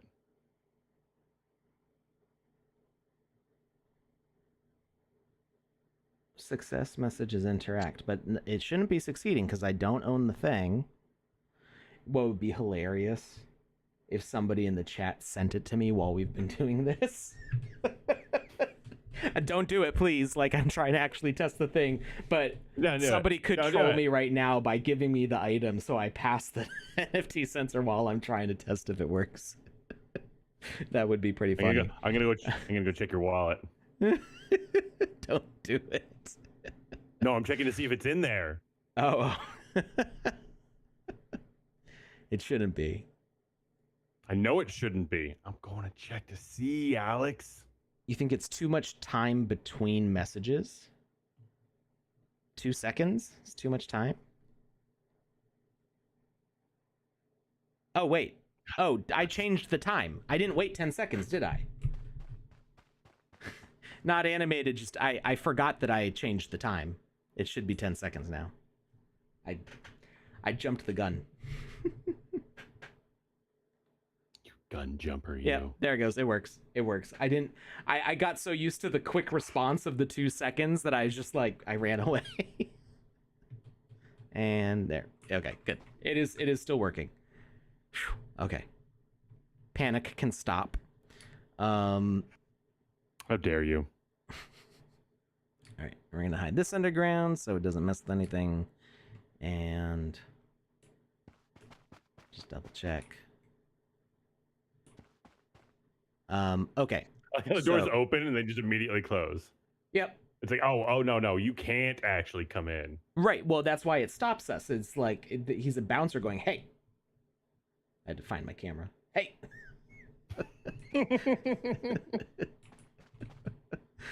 All right, and now the last thing we need is the message that says that we passed.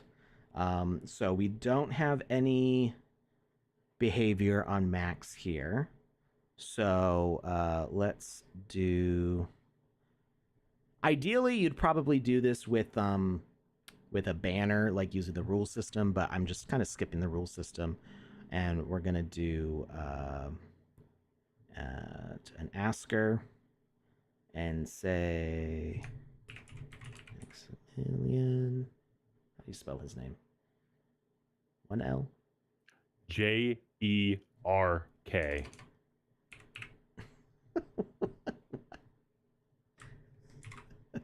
I've been snubbed by Maxi one too many times today.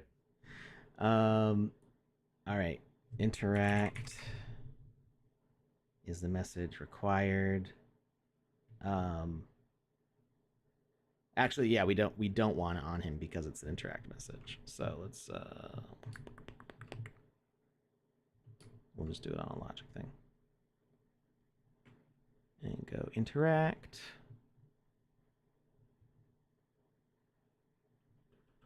Asker, interact, and this is with the equips tag. And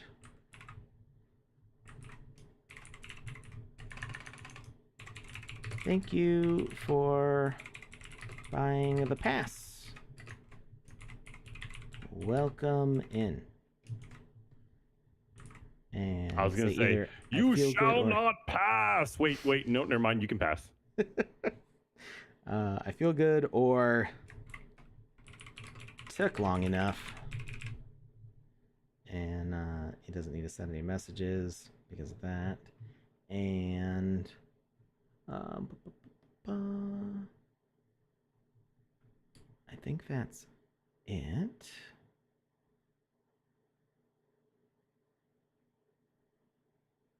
Now he may send this message because he's going to do the first check. I don't want it to get us to get stuck in a loop where the asker keeps popping up. So we can actually just say to say it only once. I have a feeling that anytime we pass by Maximilian, he's going to do this first check, and the first check is going to go to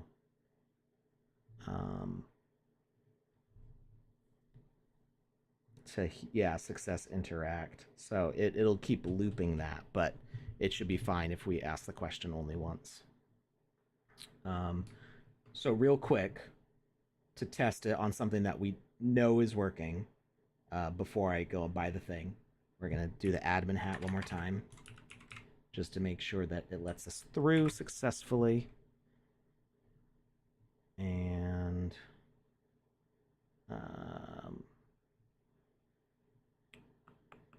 or we can do a condition or, and add this one.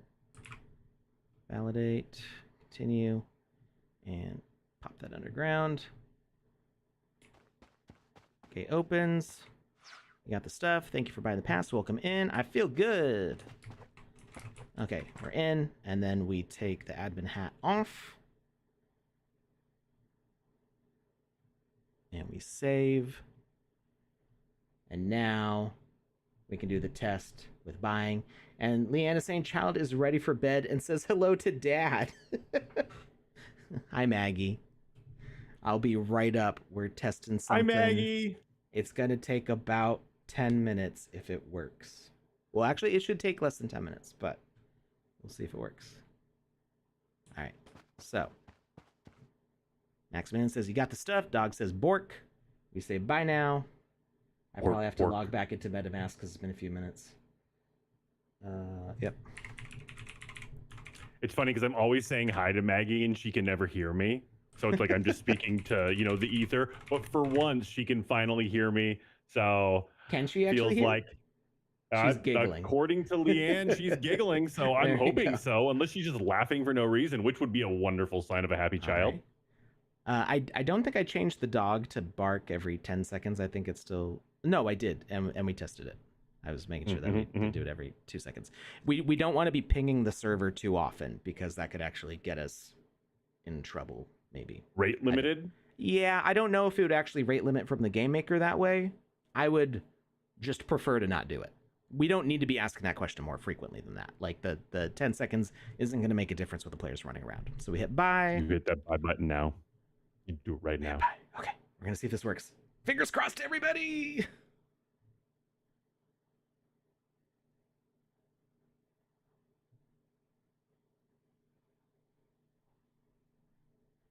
It's taking so long. Losing my breath. I could have held my breath longer than that, but... I don't believe you. Prove it.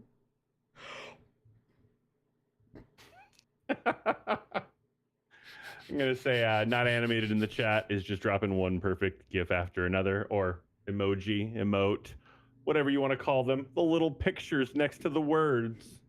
Other child says, hello, perfect. Hello, Felicity. How's it going? Hi, Felicity. That took a really long time for Wallet Guard to pop up. Right here. Wait, that was just for Wallet Guard. That wasn't even the transaction. Say Wallet Guard is a plugin Wallet Guard? Wallet Guard is a plugin that helps protect MetaMask. I think it's actually integrated into MetaMask now. Okay. It's basically what it does. Okay, so I hit buy, and it should actually already be in my inventory now. Let's take a look at OpenSea. So basically what Wallet Guard does is it is kind of like consensus on whether or not a contract is safe. So everybody who uses Wallet Guard, when it's a contract that Wallet Guard is not familiar with, you can say, hey, I'm using this contract and I trust it. And you can click a checkbox. and it won't make it automatically trusted for everybody. It's going to wait until lots and lots of different wallets have approved that. But like interacting with OpenSea, like it knows that OpenSea is a trusted contract to interact with. So it just tells you, it gives you some information, says this is the token you're sending, this is the token you're receiving, and makes it very clear, a little more clear than what MetaMask does. Okay. And then for ones that it's not familiar with, it goes, hey, we've not seen this contract before. We're not familiar with it. It ain't familiar. What is it? What is it? We don't like it. Yeah. Get the pitchforks. Get the torches. Ain't familiar. Also, Maggie would like you to know that she is now holding Squirtle hostage. I don't know what happened in your household to get her to resort to violence so quickly, but Alex, this is serious. I have a large Squirtle plushie that is bigger than my head. And I've got fairly broad shoulders. I'm not like, Arnold Schwarzenegger, but they go Don't out. believe you. Go distance. On. Well, if I lay down Arnold on is jealous of you. We all know that. Move on. I sleep on my side because if I sleep on my back, I get sleep paralysis, which is not fun, and I like slightly wake up and I can't move and I'm uncomfortable, and then I start to hyperventilate. I hyperventilate to like get more oxygen to my brain so I can then move again to change position. And I found that when I sleep on my side, it doesn't happen anymore, and I sleep through the night better. But sleeping on my side is difficult when, I need this much space. So I've got like big pillows, really firm pillows that support my head so my neck doesn't go like this while I sleep. But then I've got arms, and I've got an arm that... Two of them. Well, I've got one that I'm laying on, and then I've got another one that's just kind of flopping. So I do this with Squirtle and sleep on my side, and Squirtle like supports my shoulders. I think the flopping arm while you're sleeping, I think that's the problem right there. Your limbs shouldn't be moving around when you're asleep, Alex. Maybe. Also, does this mean that your emotional support animal is a Squirtle? My shoulder support animal is a Squirtle. Okay. All right. Mine's Eevee, so I don't know why. I'm just throwing that out there. I now have the item in my wallet. Up. Oh! Did you see that? No, I didn't. It's right behind your head. All the items just went into my inventory. Thank you for buying the pass. Okay. Welcome in. I feel good. It didn't even take that long. It only took like 3 minutes. Wow. It worked. And it just popped up. It just popped up. Awesome. And now I can go and I can put on the hat. We're in. Boom, babe. Look at the doors opening. We're so satisfying. Yeah.